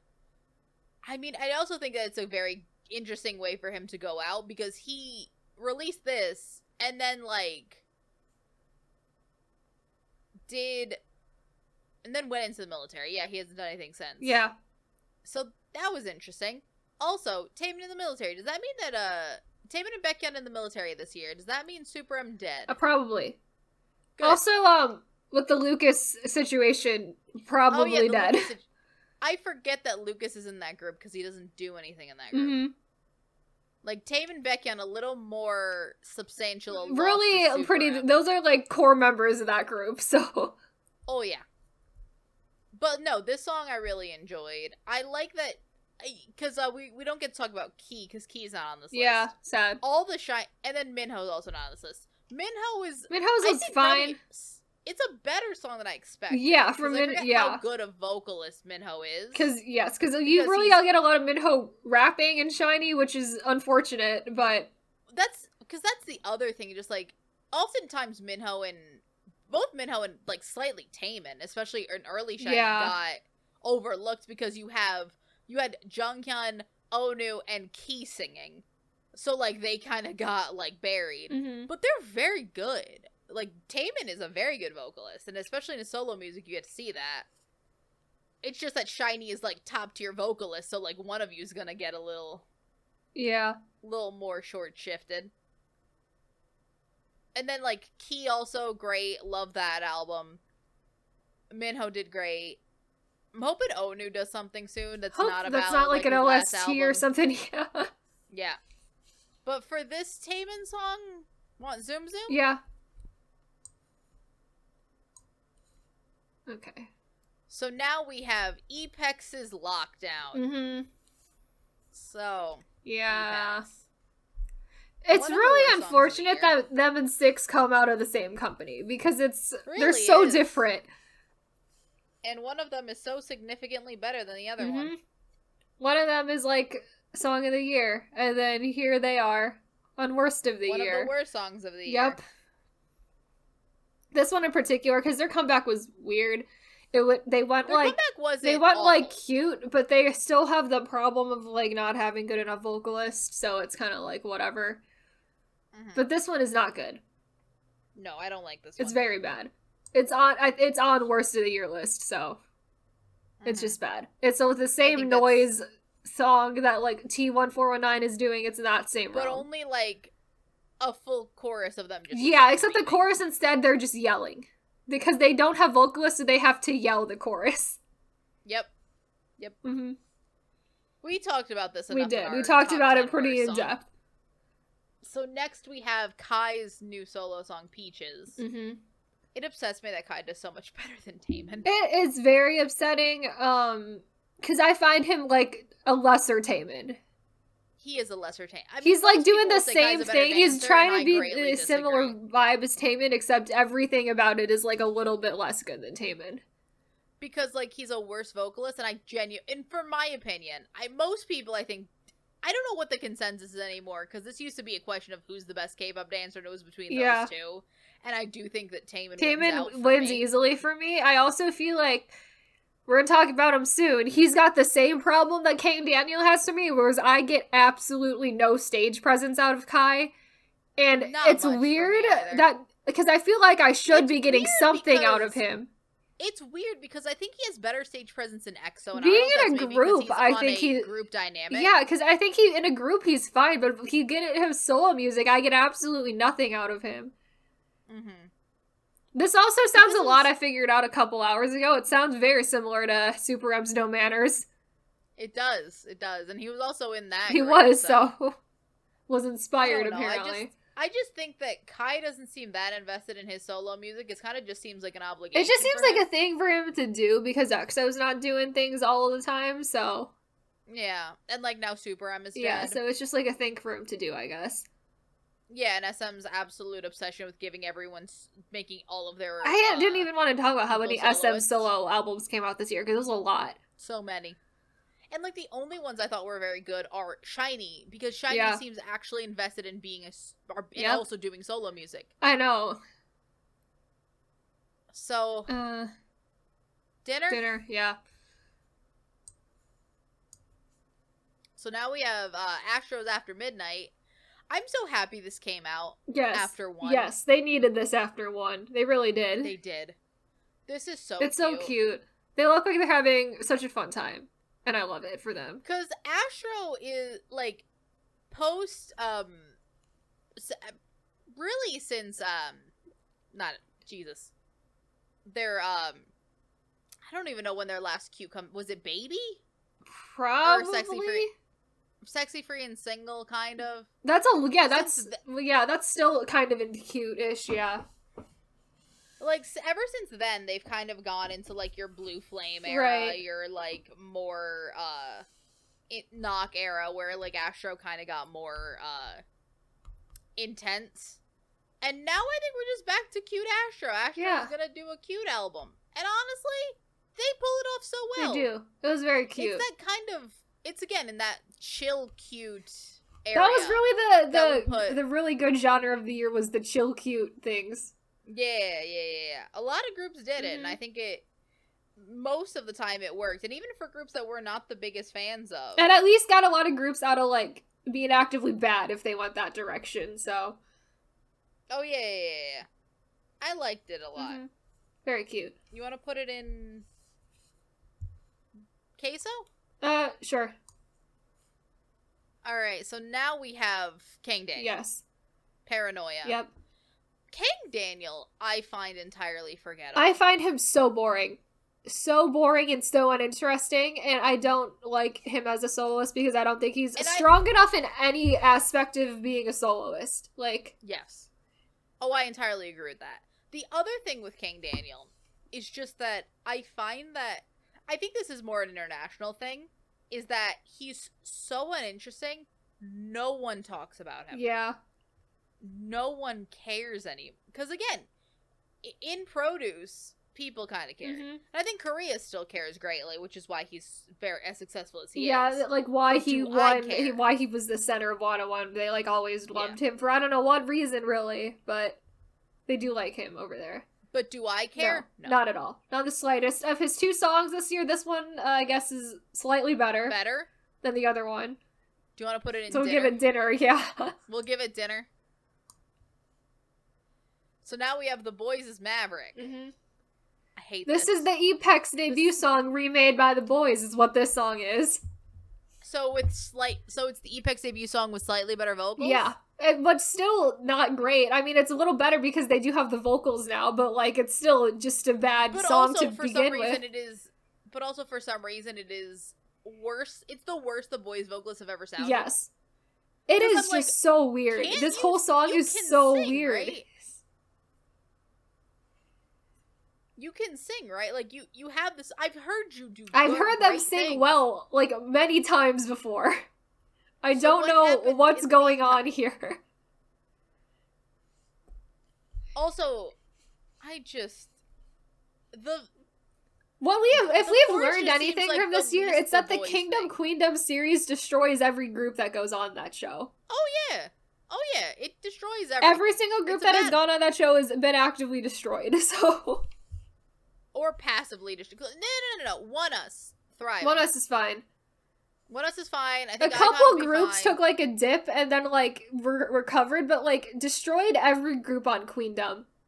Every single group on there is like, Oh My Girl's the only one, but Oh My Girl's only doing one comeback a year. That's why they're striving off the bad by doing one comeback a year.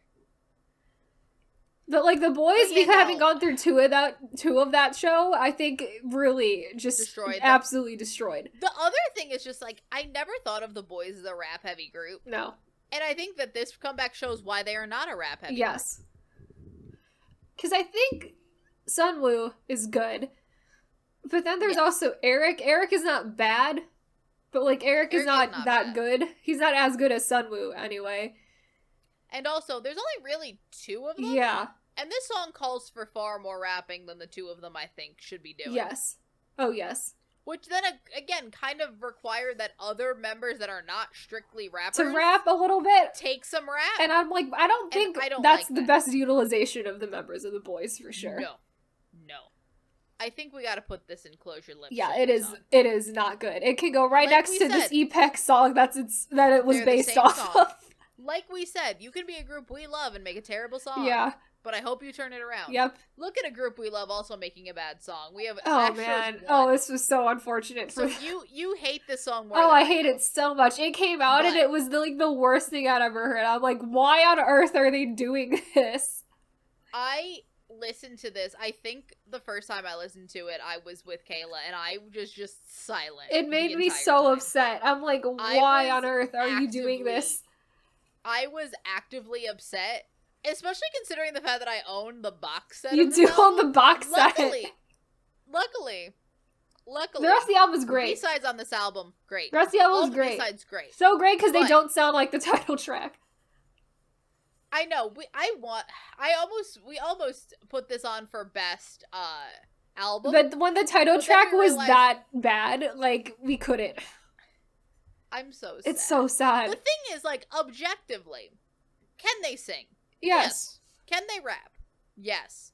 This is not the concept for Astro. No, not at all. It is absolutely everything I don't want from Astro. Like, everything I like as Astro is, like, everything about, like, their music sound and, like, everything is just the exact opposite of this song. And I think that's what I hated about it the most. It was, like, not that the song was actively... Like, if the song was given to another group, like Ace, maybe. Ace, yeah, Dan actually had the idea that this song and Higher were just given to the wrong group. Higher is an Astro song. Higher is, and this is an Ace song. One is an Ace song. And I'm like, yes. You are correct. I think that the song came specifically out of Astro is what made me the most upset about it. Yes. Because the song is not bad. It's just that it's not an Astro song. No. Because I almost get more upset... You get upset at this. I get more upset at Higher because I have in my mind made a line you can redistribute it to Astro. And I did that. Yeah. And it was amazing. Mm-hmm. But this is not, no. I don't think it's terrible. It's not close your lips, shut your tongue level terrible, no. And in a way, I'm like, it's... Objectively, it's not bad. It's not like if I take away the fact that it was an Astro song, like I probably don't hate it, but like in a way, it's like it's better than any of the songs in Dinner. Yeah. But does it make me upset? It makes me upset. Yes. So what do you want to do? You want ice cream or dinner? I'll just put it in Dinner because of how upset it makes us. Yeah. It makes us so sad. Yeah. So now we have the other Brave Girls song. Yes. This is the summer. This is the summer song. This is the summer boppy song. Uh-huh. I like this. It's fun. I do like it. It's not quite as much of a summer banger as I wanted from them, but like it's still good. Yeah. I just feel like we haven't gotten summer bangers in years. We haven't, and I feel like maybe that's a trend we're not going to see again, which makes me a little bit sad. Well, yeah, because post Sistar, we got 1 year where Red Velvet gave us Red Flavor. Yeah. And then nothing else. Yep. No summer bops. We got nothing. And I'm like, well, where are the summer bops? This is sad. Because, like, the closest thing was, like, this and Alcohol Free. Yeah. And Alcohol Free is not really a banger. No. But also, this isn't really a banger. Yeah. Women, where are the summer I think we gotta bring back, like, Tropical House. We do need to bring... I mean, I'm always up for bringing back Tropical House. That's what... I love Tropical House. I do love Tropical House. But... Yeah, no, post the decline of Tropical House and Latin, and like the K-pop Latin fusion. Yes. We haven't gotten summer bops. We haven't. Boo! Boo. I like this, though. I think this is like Zoom. Yeah, it is good. I like it. So now we have Sunmi's Tail. I don't really like this song. It's weird for Sun. It's like, okay, so it's not that weird because it makes sense because it's very reminiscent of like her early, like Full JYP, Moon. Like Wonder Girls era solo Sunmi songs. Yes. With like 24 Hours and Full Moon. Like it fits right into that. But it's definitely not as much in line with like current Sunmi solo songs, which I like a lot more than those two. Oh yeah. I don't love this song as a song. I think it is very Full Moon and 24 Hours. Mm-hmm. And I think again, I can see how people would like it. It's just not a vibe that I ever enjoyed. Yeah. Because I often wonder if just like, it's so... Like, it doesn't evolve. It's very samey. Mm-hmm. It's a vibe. I just wonder the vibe's a little bit off for me, too, yeah. Yeah. Like, in what context do I want to listen to this vibe? Yeah. It's fine. It's fine. I don't love it. Like, dinner? Yeah. Let's go dinner. Sure. So many groups we like making dinner I know, songs. it's upsetting. It's unfortunate. So now we have, the... ATEEZ is this Deja Vu? Hold on. Yeah, it should be. Because this one is Fireworks. This is Deja Vu, I think. Hold on. This should be Deja Vu. Yeah. So yeah, Deja Vu. These thumbnails look almost identical. They do, which is why I had to check. Yeah. Because I could not remember. Mm-hmm. But yeah, this is Deja Vu. Even if it's the wrong thumbnail, this is Yes. Oh, no. Kayla, switch them. That's the other one's that's the Deja Vu thumbnail. This one's Deja Vu. Yeah. This one is... Fireworks. Yeah, Fireworks. Okay. Yeah. So Deja Vu. Yes. I like it. I do. It's a good song, objectively. Objectively. I like that we have to so quickly be just like, objectively it's not bad. Yes. But... It's not really what I want from ATEEZ. Yeah. ATEEZ had a really weird year. Because, like, nothing about ATEEZ this year I disliked. No. They didn't put out any bad music this year, really. But, like, was I overall less interested in ATEEZ than I was last year? Oh, yeah. Yes. Because the last year for them was really strong, and then this year it was kind of, like, meh. And for ATEEZ as a group making songs I normally love, like, that's, like... kind of bad for them, I guess. Also, here's the other thing. We did have to sit through their Kingdom performances and the television show Imitation. Yeah, the 1-2 punch, like, right after, kind of together and, like, right after each other of watching them flailing around on Kingdom and then Imitation was, like, not a great time for them. It was unfortunate. It was so unfortunate. It kind of just did ruin a bit of my perception it of really ATEEZ, did. It's so unfortunate. But, otherwise, they did fine. Yes. It's fine. I like this song. It is good. I enjoy it. I think the more time passes, the more I listen to it and enjoy it. Yeah. Because I'm less connected to... Because this came out in September, which was, like, right after we finished watching Imitation. Mm-hmm. So, like, we just did not want to look at more ATEEZ. No, it was, like, ATEEZ was having such a horrible time. We had an ATEEZ overload. Yeah. We were at ATEEZ overload. So I think with some time to, like, process, I do like it. So I would put this in, like... Zoomer case. Yeah, I'll do Zoom. Let's go Zoom. Mm-hmm. Now we have a Christmas song with Treasure's My Treasure. Yep. The only thing Treasure did last year. Which is shocking. Other than, like, make a weird web drama, I guess. Yep, that also happened. We don't talk now about that Treasure is past, like, it's like, let's release a bunch of songs right after our debut era of, like, YG releases. YG. We're gonna get one song, like, every, like, 14 months. Year. Yes. The problem now is that they aren't even, like, YG songs, which are, like, vibeable. No, this is a Christmas song that came out in January. As we have said before, we hate Christmas songs. We do. And as we'll say again we hate in this Christmas video. Songs. But this is so boring. It's not good. I don't like so it. Generic. It's so bad. It's so what generic. It's a bad Christmas song.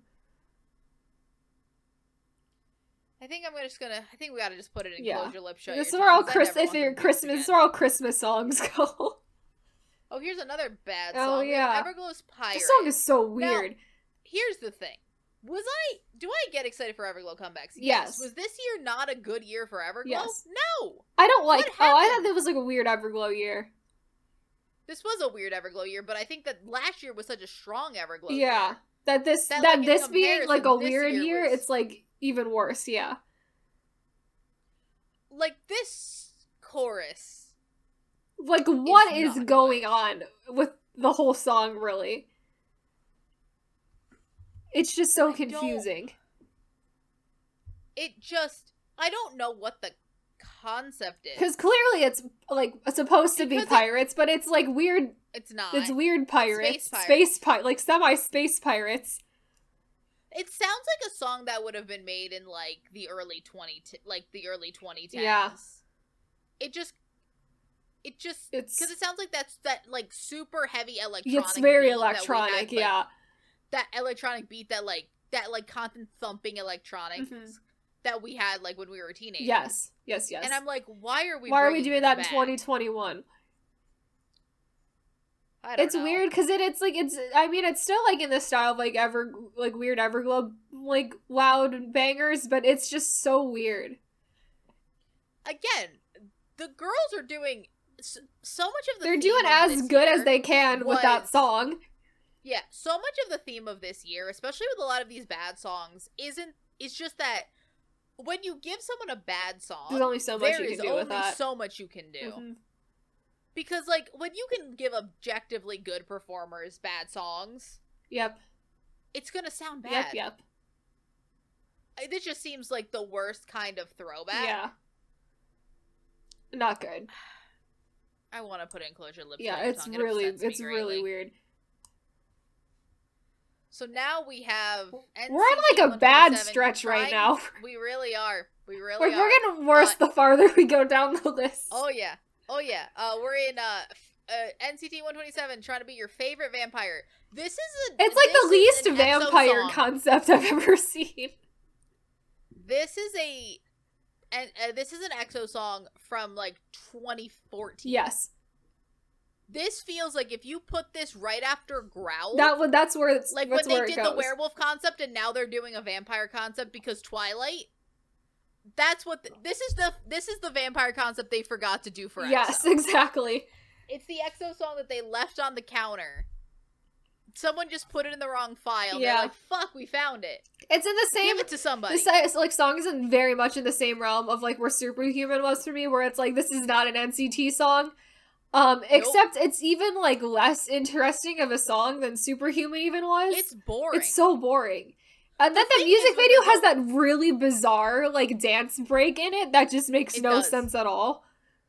The weird thing is also that, like, oftentimes, it's weird because NCT 127, this is the most vocal-heavy NCT 127 song I've ever heard. Yeah. This is a song. That's why it's an EXO song. Mm-hmm. But the problem is, like, they have some good vocalists. They have a couple. But, like, everyone else, take out those, everyone else is uninterested. Yeah, oh yeah. I'm uninterested in, like... Almost all the rest of them.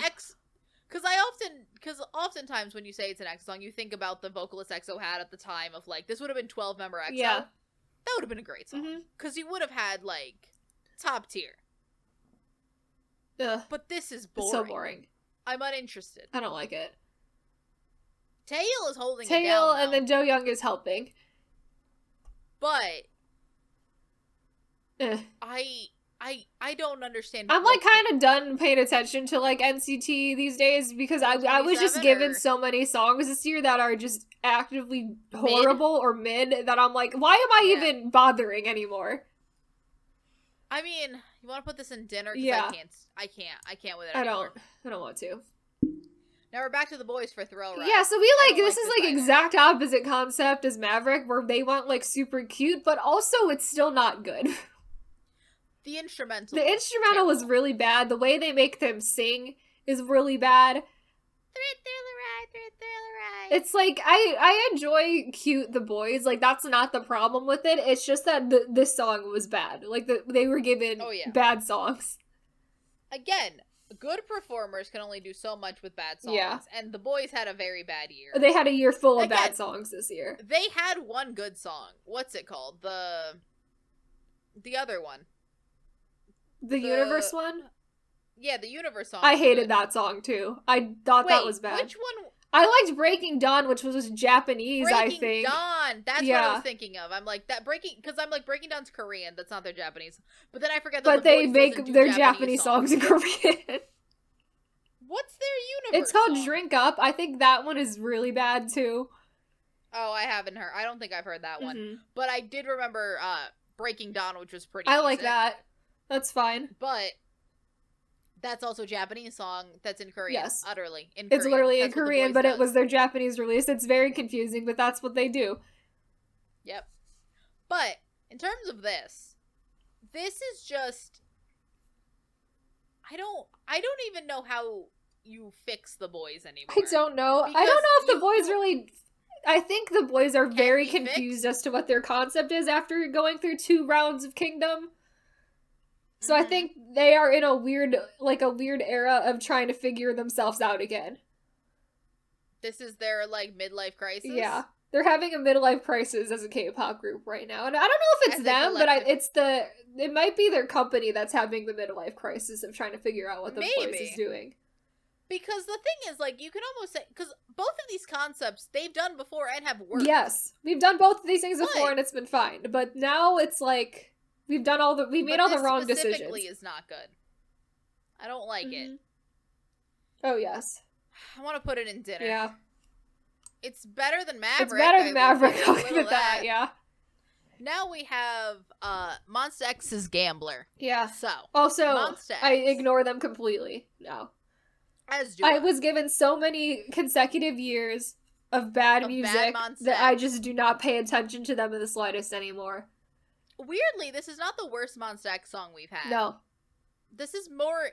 Monsta X is now again in that very similar vein that a lot of, I call them middle-aged K-pop Middle-aged. groups that have... Because, these are groups that have been together for at least, 5 years. Yeah. That no longer are, they don't have to care about it anymore, yeah. They're not the new hot young thing, so they're not out here trying to get all these new fans. Right. They don't care about, the gaining popularity anymore, because they have that, so they can just kind of make their own genre of music. They make their, little niche of K-pop song, and their fans buy the shit out of it, but they're mostly ignorable to the general public. Unless you're, and this is also for, B or, these are B-tier K-pop groups. This is not, your... NCTs or your BTSs or your EXOs. Those you always hear about. Yes, you can't avoid them. But they're also weirdly half in the American market now too, because they release so many specifically English full American album. Where I'm I don't even have any desire to listen to what any of that sounds like. So no. But Monsta X is doing this for their fans, and their fans are into it. So but they are very easily ignorable, which is what I do now. So yeah. And honestly, that has sort of made them better to me. Because I'm not as upset about them because I'm not seeing them everywhere anymore, so. Yeah. So I would put this in, dinner or ice cream? Let's do dinner. Alright. Now we have Antidote by Kang This is Daniel. the worst Kang Daniel song. Because it's the same realm as Paranoia, except it's more boring now. Yes. And Kang Daniel's already pretty boring, so that's just even worse. The thing with it is somehow I feel like he has less charisma with this song. He does. Because the song has less energy. It does. I think the more energy the song has, because it relies less on just him. True. I think we gotta put it in close your lips, shut your tongue, and move on. Yeah, I don't want to talk about it anymore. Now we have Chungha's Bicycle. Mm-hmm. So I didn't really like the song when it came out. Yeah. It came out early last year. Yeah. But now I've turned around on it. I actually think it's very I like it. I like also had a delayed appreciation of it. I think it was a little bit sooner than yours because mine was like a couple weeks after it came out. I was like back on board with it. Oh, like yeah, mine was like around like summer. Yeah. I was just like, oh no, I like this actually. I think it's fun. She is. It fits like Chungha very well. It does. So I like it.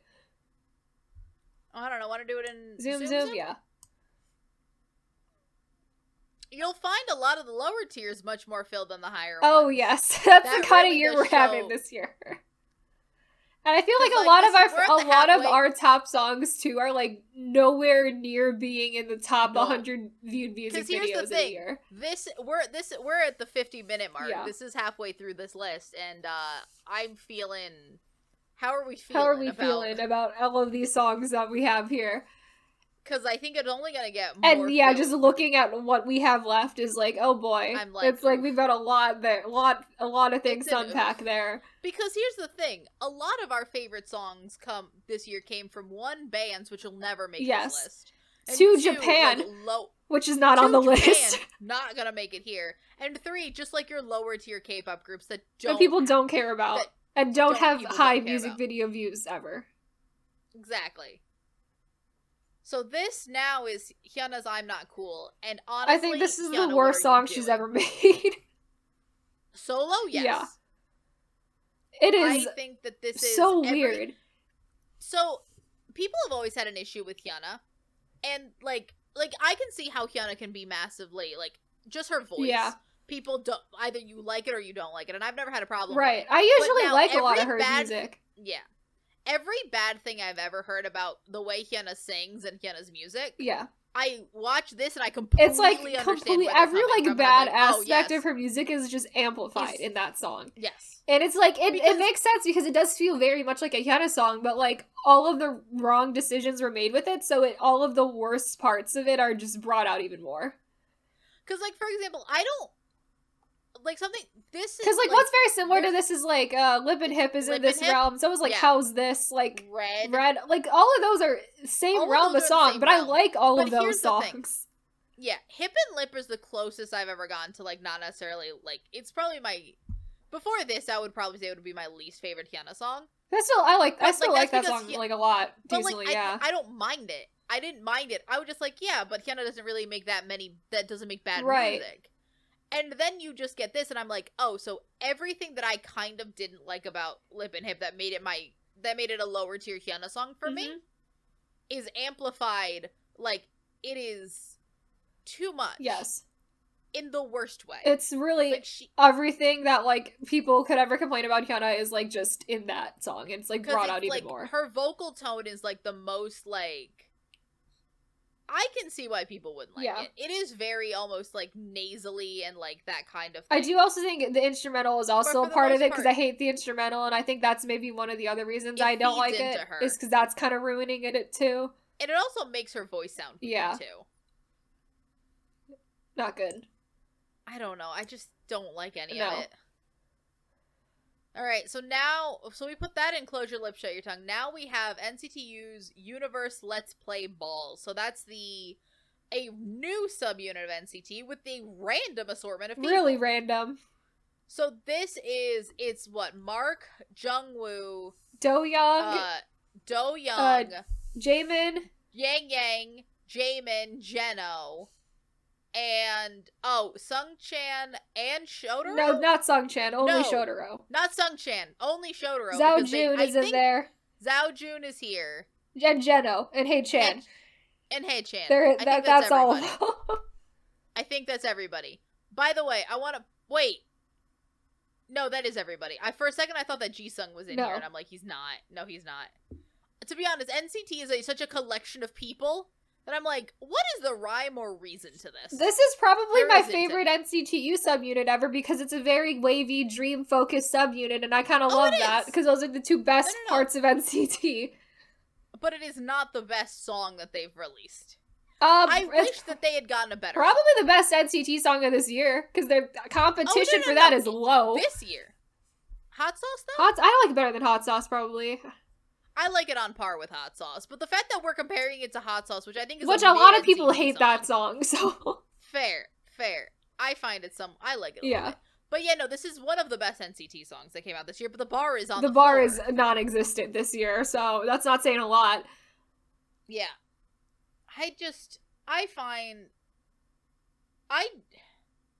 The Let's Play Ball aspect I find annoying. Mm-hmm. I wish they would have replaced Shotaro with Sungchan because I don't know why they ignore him. Yeah, we give Shotaro so much more importance in NCT over Sungchan, which is sad because I think Sungchan is more useful than Shotaro. Sungchan is so much more talented than Shotaro. Justice for Sungchan. Please. I like that this is the boy in NCT we're backing. Yeah, now. We've decided to back Sungchan because I think he was only on like 2 songs in that whole album, but I'm like, we need to give him. He was in 90s Love, and I'm more upset things. About that. Yeah. Sungchan deserves more love. Sungchan got 90s love while Shotaro got Make-A-Wish. Life's not fair. And then Shotaro got like title track for this album, and Sungchan got shoved onto 2 B-sides, and that was it. Sungchan got to be in the long and then rap, he was in that 40-second rap section that he shared with all the other NCT rappers. Honestly, but in terms of this song, I mean, this is what happens when you give good people a decent song. Yes. All of these are talented members of NCT. They got questionable with the Shotaro and Jungwoo aspect. Also, Taeyeon looks real out of place in that song. He just, I don't know, because it's like, Jungwoo also is a little bit older than the rest of them, but like, Taeyeon specifically feels like an old man in that group. It is weird. Because I think that's the problem when you get a unit like NCT. When you're trying to combine all these people, it looks odd. And this unit is mostly Dream and then the younger members of Wavy, so... Yeah. And it's like, and the 2 members that are in 127 and Dream, so they count for both. Yeah. It's fine. Which would like ice cream? Choice. Let's go ice cream. Okay. Here's our worst song of the year, Evil. Christmas Evil. Christmas Evil's the worst song of the year. Christmas Evil, we won, I think, I don't know if we want to rip into that much more, but it's bad. We hate Christmas songs. I mean, it's terrible. I mean, here we still have one more Stray Kids song to rip into, so we're just gonna save you some time. We hate it. It's in Close Your Lips, Shut Your Tongue. It's our worst song of 2021. So, there you go. Fuck Christmas songs, and fuck K-pop Christmas Specifically. songs. Specifically. Terrible. Now we have Baekhyun's Bambi. I think we've ended. We've ended the horrible, but we're gonna come back into a new one towards the end here. Look, we got a good streak coming up for a little bit. So for a little bit, a mostly good streak. So now we get to Baekhyun's Bambi. I'm so happy Baekhyun doesn't do ballads. Yeah, because he could easily get stuck into ballads, and I'm glad that it's not. So I mean, other members of EXO have gotten stuck into ballads, so I think he's allowed to do these slightly more, like... Lucas adores this He song. Does. Well, Lucas also loves Baekhyun. He does. So. That's, like, one of his ultimate biases, so... Yeah, so... I like Baekhyun as a soloist. I think he's one of the... I think he's the best EXO soloist, I would say. Oh, yeah, he is. He is. I mean, the competition is not that big, so, you know what? But he is, like... Good for him. Like way, way better than all of the other, like, by a lot, by the EXO soloists. This song is so good. It's good. I like it. It's slow and jazzy, but in a way that's not boring. Yeah. And this song could easily be boring. Oh, yeah. And it's like, I honestly don't like R&B style songs that much. But Baekhyun is, like, too good of a vocalist that it makes it, like, very interesting and, like, very good. So, like, pure He's just, like, going off, like, He's just, like, doing R&B, like, style, but it's still distinctly Baekhyun. I would put this in Zoom Zoom. Probably Zoom Zoom, yeah. Queso. Now we have the one Oh My Girl song of the year, Dun Dun Dance. We get our one Oh My Girl song every year now, apparently. So here's the thing with this. This is very good. It is. This is very cute. It's very fun. I think our thing with this song was that we compared it so much to the one project they did last year, and we were so upset. Because Nonstop is one of the best songs. And this is just kind of like a less good Nonstop. Yeah. Which is sad because it's the only thing we got from them this year. And it's still so good because Oh My Girl is so talented and knows how to make a song that works for them. It's fun, it's cute, it's, like, nothing too serious. Everyone looks like they're having fun. It's very fun. They know how to use their rapper. Cute. But it's just not as good as Nonstop. And that's, like, what we keep coming back to. And that's upsetting. Yeah. I still kind of want to put it in the queso still. It's very good. Yeah. It's very good. Yeah. And it's Oh My Girl. So now we have this is going to be a fun one to figure out a tier for, because this is TXT's Lover with a $sign is a loser. It's loser lover. Yep. So we have different opinions on this song. We do. I do concede that your opinions are probably... Look, Kayla doesn't like I don't like it. The lyrics are so stupid that I literally can't get over how stupid the lyrics are. Here's the thing. I think that the lyrics are so stupid they are part of the appeal. Because I was an emo kid. This is the TXT this year. Yes. I lived for. I loved. I thrived. And what you'll learn about a lot of emo songs, the lyrics are real stupid. Yes. Early 2000s emo music, lyrics are very stupid. I thought this song not that good. No. But I think it's so fun and slightly funny. It's very funny. Also, we love that this year TXT perfected the idea of emo K-pop choreo. Because I don't think that was a thing It wasn't. No one else was doing that before them. And yet I do think that, I mean, you watch a live stage for this, I'm like, they're very emo, and they're doing in-sync choreo. Yep. So, you know, it's the two aspects coming together. That's a fusion right there. I was generally not a fan of TXT this year because of the emo aspect. Like, it was just weird for me. Like, both of the songs. This one, I think, with the lyrics being as weird and stupid as they are, like, made it even worse because I'm like, I just can't, like, take it seriously even in the slightest because the lyrics are ruining it. Here's how we decide this, Kayla. Where do you want it? I don't know. I would probably put it in just an ice cream. And I want to put it in queso, so we split the difference and put it in Zoom. Yeah. And then also, at the end, we do have our one, like, bring up or down. Yeah. So we'll be fine. We'll figure it out. So we split the difference and it goes into Zoom tier. Sure. We'll talk more about emo TXT in a minute. We'll get it to the other one. So now we have a Dreamcatcher's Odd Eye, which I thought was their better song. It is, yeah. I like it more than because kind of felt like just your samey Dreamcatcher song. This, I think, had a little more personality than the other one. I thought this one was more fun. The concept was more interesting. I can't tell you exactly why. What is different about this than your average Dreamcatcher song?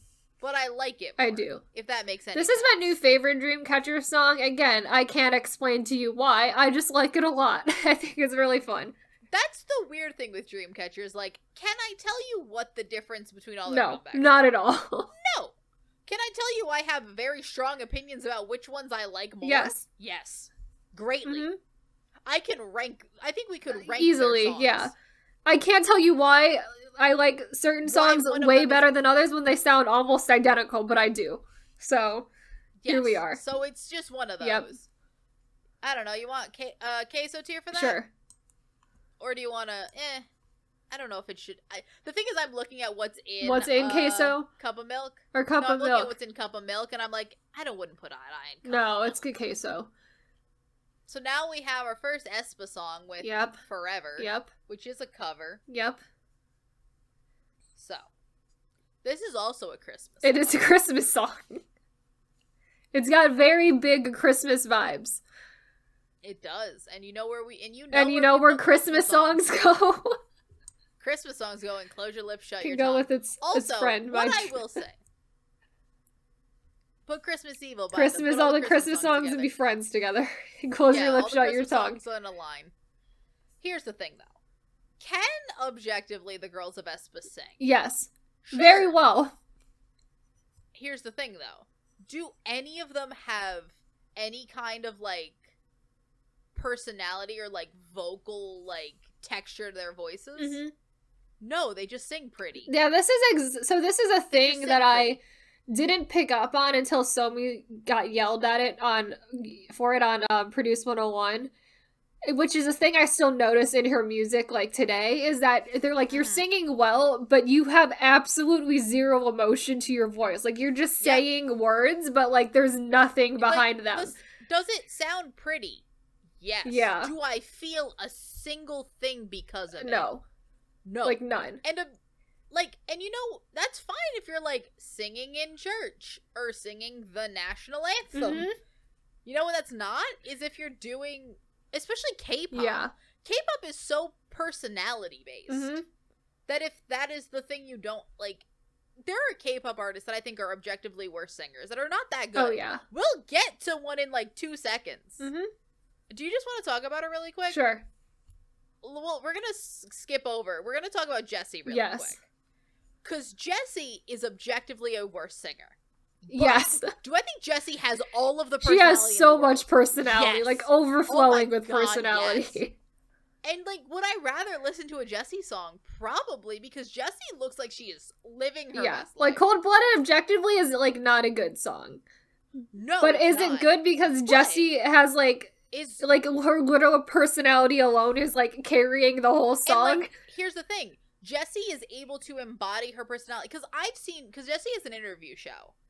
Which, whoever thought that was a great idea deserves that a praise. That is so Jessie funny. It's so great. Show, yes. Also, Jessie doing an idol interview show is how you have fun with, this is not going to be just now in a review of Jessie's show, but, Jessie doing that show is how I think Weekly Idol should have gone. Oh, yeah. Because, like, Weekly Idol would every once in a while get really uncomfortable, especially with the rookies. Yes. But Jessie can, like, have fun with them in a way that's not uncomfortable. Mm-hmm. And, like, do you get the same kind of weird innuendo? Do you get the same kind of, like, fun, like, weird jokes? Yes.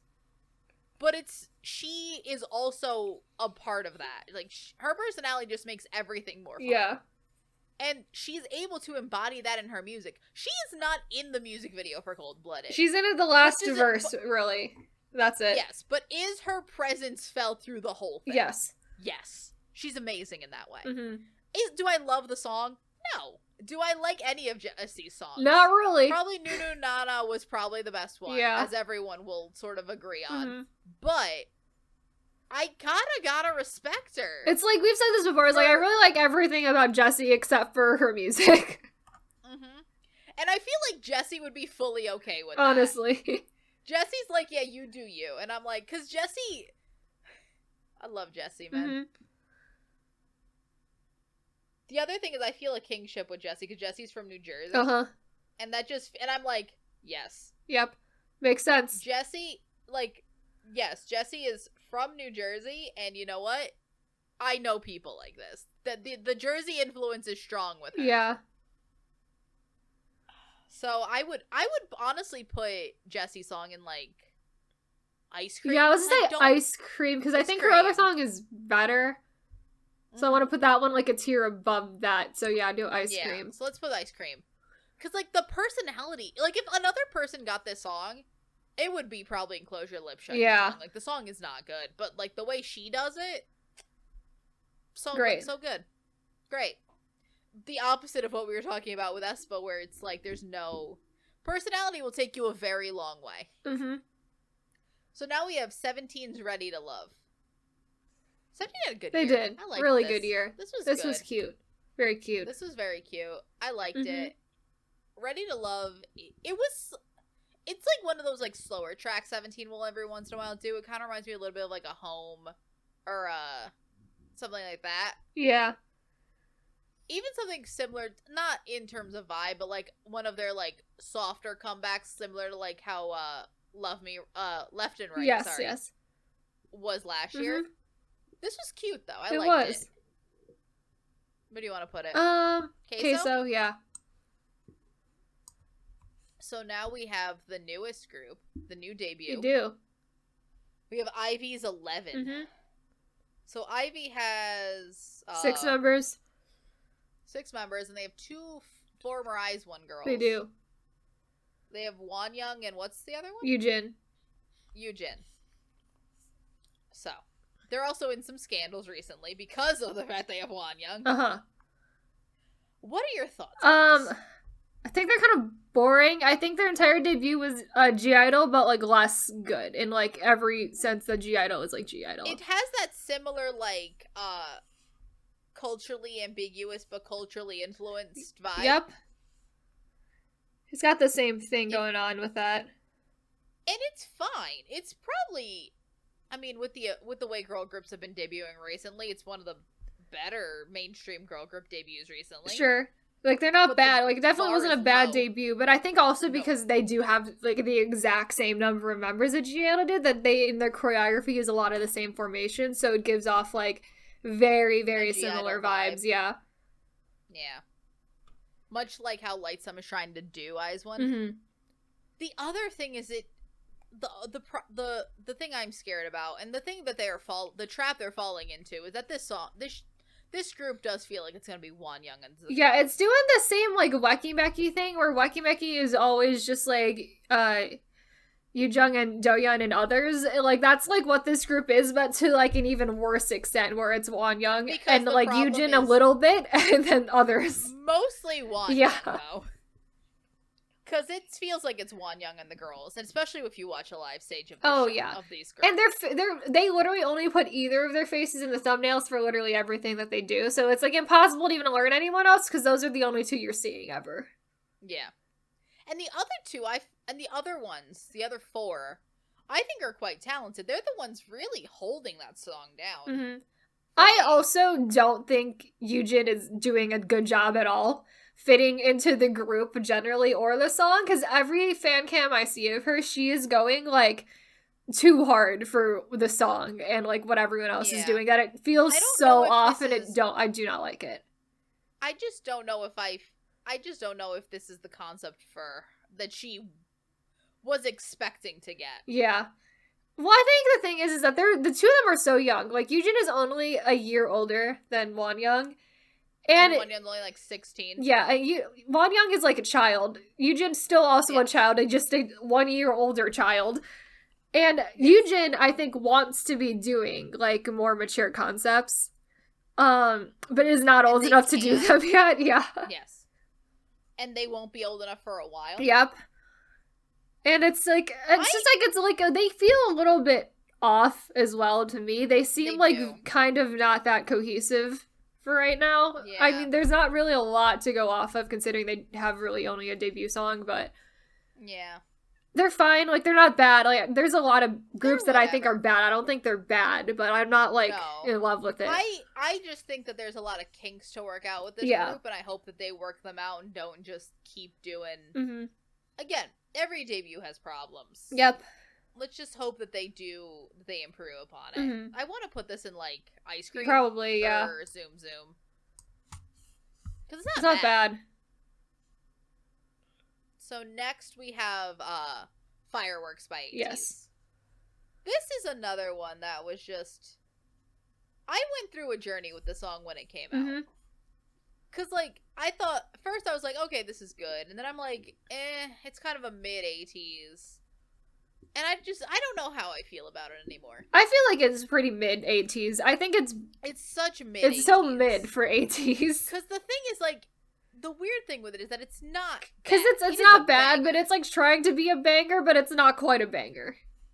It's not as like banger of a banger as their, like, 18 other bangers that they've made.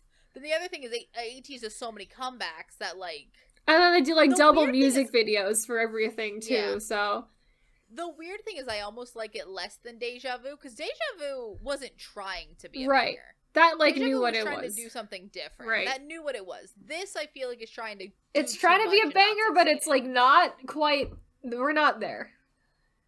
I kind of want to put it a tier lower than Deja Vu, because I think Deja Vu, I've come to the... That's really what I was trying to figure out, was do I like it more or less than Deja Vu? And I think I've come to the consensus that I like it less. Yeah, honestly. So now we have... the weirdest This is, song like, it's list. very confusing that it's here and also as high as it is. So we have Lim Young Wong with My Starry Love, sorry. This man is a trot singer. I don't know why this counts for Kville. I don't know why this counts for Kville, because OSTs don't count for Kville, and a trot singer does. So this is like a trot ballad. It's very weird. I don't care about it, because I don't like ballads, and I don't like trot music, so... Same. I also don't know what Kville is... The rules, I like what we said. The rules for Kville all over the place. Very inconsistent. This is a trot ballad. Trot ballad. We don't love ballads. No. We also don't love trot music. Nope. This feels very old world. Yes. He's on the same church that the 2 p.m. Promise LP music video used. It's also the same church from one of the next music videos. Mm-hmm. I forget which one. But, yeah, no, I don't understand. I don't understand why it's here. I don't like it. Like, I don't love it, but I feel like my grandma would love it. Probably. Or my mom would. Just because it's not my kind of music. Right, it's like trot plus trot and ballad specifically is like old people music. It's also not made for me. This man is not trying to appeal to me, unlike so many of these other groups who are. So, like, objectively, you gotta give him, like, he's a good singer, and it is a good there are worse trot ballads I've heard. I guess. What do we do with I don't know, because I don't know why it's here. Can we put it in ice cream and not Let's just not think about it too much, yeah. Moving on, we have 17's Rock With You, one of the best songs of the year. Yes, one of the best songs of the year. So good. It's Kayla and I's both #1 song of the year. Oh, yes. From our, like, little videos. I love it. It's in Cup of Milk. We didn't even have to think about it. No, it's great. We love it. I want 17 to do more. Please. 17 thriving always. Please. I'm excited for the Wooji mixtape. Very excited. That seems like it's going to be really good. Yay, I'm excited. I don't know what other words I can say. We've already talked about it a lot, too, so it's great. Moving on, we have Luna's Paint the Town. Yep. So. Luna. Luna had a song. Luna did, and then Luna immediately died afterwards. Yes, Luna. Because their company ran out of money. Yep. Who knows what'll happen with Luna this year. This song... Luna's done worse. They have done worse. Start with that. Yeah. But not good. I don't like. Still not good. I don't like Dinner. It's not that bad, but it's still bad. It's not that bad, but I don't like it. I just think that it's so like the one thing with Luna is what I'll give Luna. Luna has pretty decent singers. Why are so many groups with decent singers focusing so heavily on these instrumental choruses where you don't really sing that much, right? And also a lot of rap. Why? I don't know. Don't know what we're doing. The thing you have that you can bank on are your vocals, and you're shoving them to the side for no reason. Right. Moving on. That's two Stacey songs right next to each other. Two Stacey songs next to each other. We have Stacey's Stereotype, which I think is adorable. I love that one. I think I like that better than ASAP. Same. They're both very cute. I like both of them a lot. I like Stacey a lot, generally. Yeah. I think Stacey is one of the best, recent girl group debuts we've got. Yeah. They, again, a group that I think has figured out their strengths. Yes. Because they are just making these, again, more of the chill, cute songs. Yes. That From is doing, and that they're doing, and that a bunch of the boy groups are doing. It's maybe now one of my favorite concepts. Now that I've looked at it. Thriving. I like it. I kind of want to put it in Cup of Milk. Yeah. I think it's very good. Now we get ASAP. I liked ASAP too. I do too. It's a little less good than Stereotype. It's a little less good, but I also just don't love the fact that the chorus is just ASAP. Yeah. And I think that's why I like it less. But that pre-chorus is very cute. Because I wish that was the actual chorus. Yeah. But again, a group that knows what they can do, does it very well. And knows how to use their rapper. This was like a tier below Stereotype. Tier below. So now we have the other TXT song. Another TXT emo song. This is 0 times 1 equals love song. I know I love you. What a title! Really, truly something. The TXT titles this year. The TXT titles every year. Honestly, generally, honestly, TXT titles generally are a lot. I mean, at least they're keeping it on. At least they didn't start this out of nowhere. Yes, they've been doing that for a while. Also, I guess influencing other K-pop groups to just put math problems Apparently. as their either album title or single title. Mm-hmm. Because even on that same album, there's like, what if I had been that Puma was one of the titles of the song. What if I had been that Puma? I mean, again, why can't we just keep the monster alive is a title of one of their songs. A title? It's a great song. 9 3/4 Runaway. Yes. Just, there's always something fun there. There's always something. Mm-hmm. But also, their titles in Korean are even worse. Yeah, because Blue Hour's title in Korean is like, I saw you at like 5:30 and it's in the sky or something like really weird like that. Yes. But this song, I love this song. This is one of my favorite TXT songs. I love the emo. I think they do it so well. I think that they're so cute. This song is in my head for days. I love this. I like this one better than Loser Lover for sure. I still don't love it because I just don't love this sound from them generally. Can we just coincide on K? Yeah, that's fine. Because this is so cute. So now we have another bad one. Yep. Another known bad one, which is Hyuna and Dawn's Ping Pong. Also another worst song of the year right there. Oh yeah. A lot of them are on this list. A lot of them are here. I think almost all of them are here. Oh yeah. Yeah. So, we've talked about this before. I think Hyuna and Dawn bring out the worst in each other. Yep. They feed into both of them have very similar criticisms about their music. Yes. Because they are the same, they are almost the same person. They are. They're very similar. They make very similar music. And they just made the worst version of that music when you combine them. Mm-hmm. Oh, yes. Because I think Hyuna needs... There's some duos that, like, they're similar and that works well together. I think Hyuna works best with someone that is her opposite. Like, somewhat of her opposite. Yeah.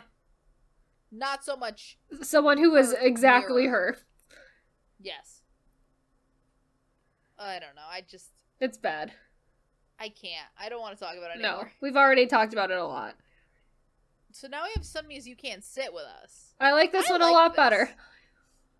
This is the best song she did this year. Because she also did that one ad song, too. She did. That was weird. That was fine. Yeah. This I enjoyed. I did like this one a lot. I would originally like this a lot because when the teasers came out and I knew that it was like full 80s. Yeah. That's always a little 50-50 there. Yes.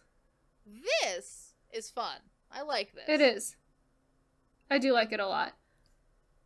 I also like the music video. Music video is very fun. That we're in a blockbuster. Oh, yes. Where do you want to put this? Do you want to put it in Zoom? Yeah. Now we have Don't Call Me. Yep. By SHINee. We do. So here's the thing with this song. Objectively, the only part of it I have a genuine big problem with is the chorus. Mm-hmm. Because, like, the verses are still... SHINee can sing. SHINee is doing pretty decent.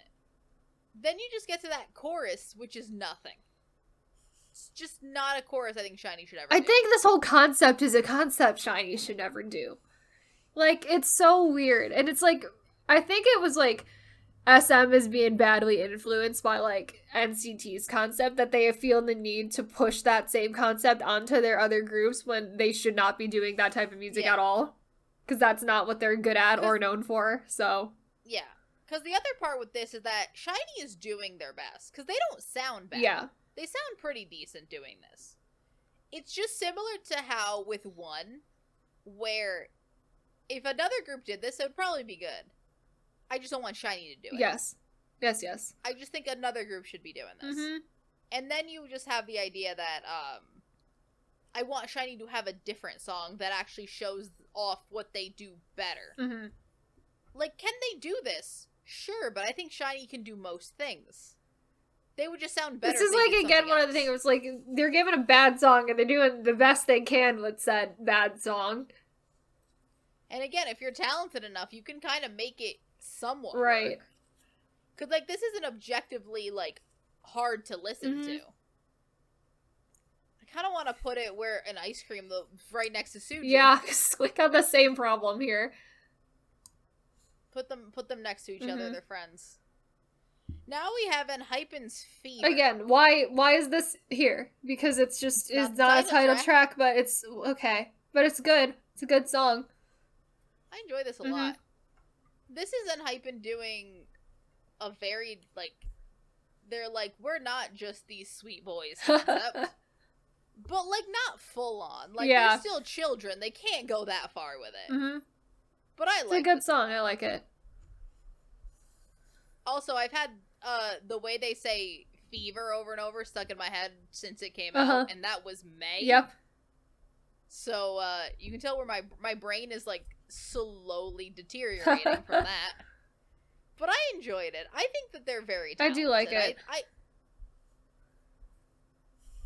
I kind of, it's that very dramatic thing. Because I think that they've given Enhypen this very dramatic style. I like their more dramatic songs, too. I do, too. I think they thrive in that concept. Yeah. Because, like, you can even look at Drunk Days and, like, Tame Dashed. There we go. That title never comes directly to my brain. And they're very, like, they're a little dramatic. This is very dramatic. I think it works for them. It does. I like it. They're not going to chill out yet. Not yet. I don't think they should either, so. No, I think that this is where they should be for a while. You want to do, like, is this Cup of Milk? I don't think it's quite Cup of Milk. I think it's, like, good queso, yeah. So now we have the other Jessie song. This is What Type of X? Yeah. Which is just because I don't think she was allowed to title it What Type of Bitch. Yep.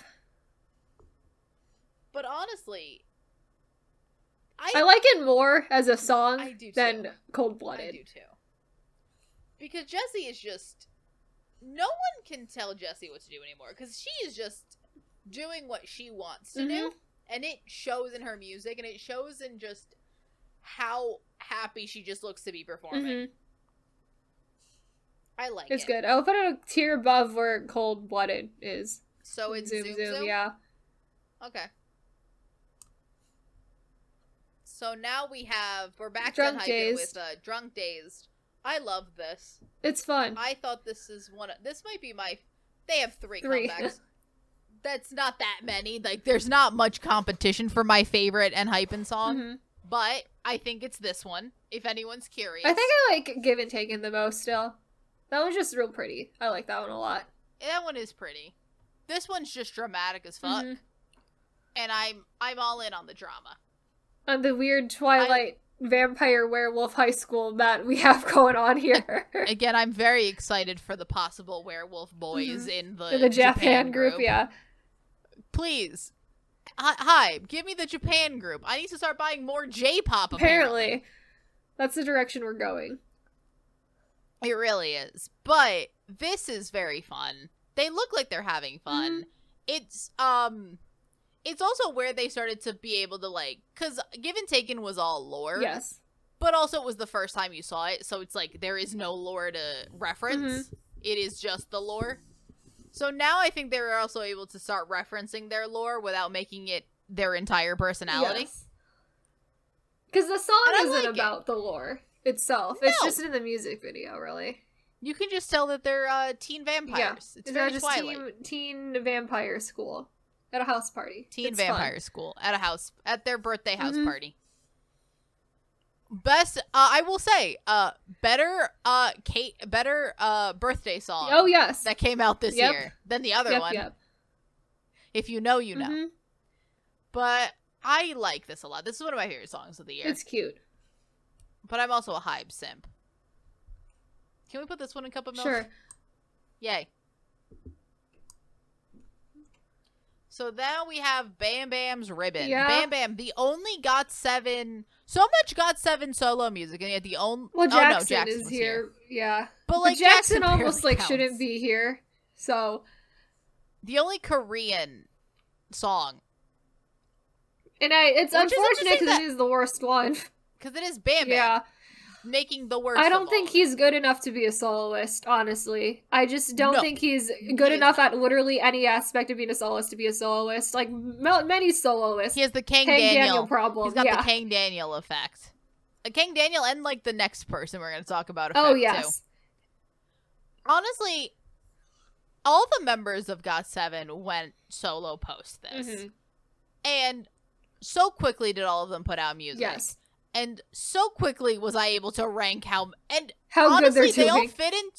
They all fit into the ranking I made before they went solo. Same. Of how I thought they were gonna do. Yeah. Because honestly, I never thought Bam Bam was gonna be good soloist. No, and he's not. I was right. I also forgot about Mark, which I would put Mark at worst soloist, but like I never expected that to do good anyway. Here's the thing, though. I almost find this because Mark I can ignore. This is in my face. More. It's more in your face. And it's like, he's just not good enough. I think, like, Yugim is fine, and I think JB is fine, and Young Jae is fine. They're all fine, and then I think that Jin Young deciding to be an actor is the best decision. Yeah. Best decision. Watch The Devil Judge, guys. Mm-hmm. That's the best post-GOT7 thing that's come out. Is Jin Young being an actor. Is Jin Young in The Devil Judge. Yep. That's the best thing. I don't want to close your lips, shut your tongue. Not good. Now we have Somi, another person that I think is not good enough in any capacity. Somi and King Daniel are literally just male and female equivalent of each other. Versions like the same, they are the exact same problem. So this one specifically is XOXO, which I think is the worst. It's the worst one, yeah, for sure. Like nothing will ever be as bad as Birthday. That was pretty bad.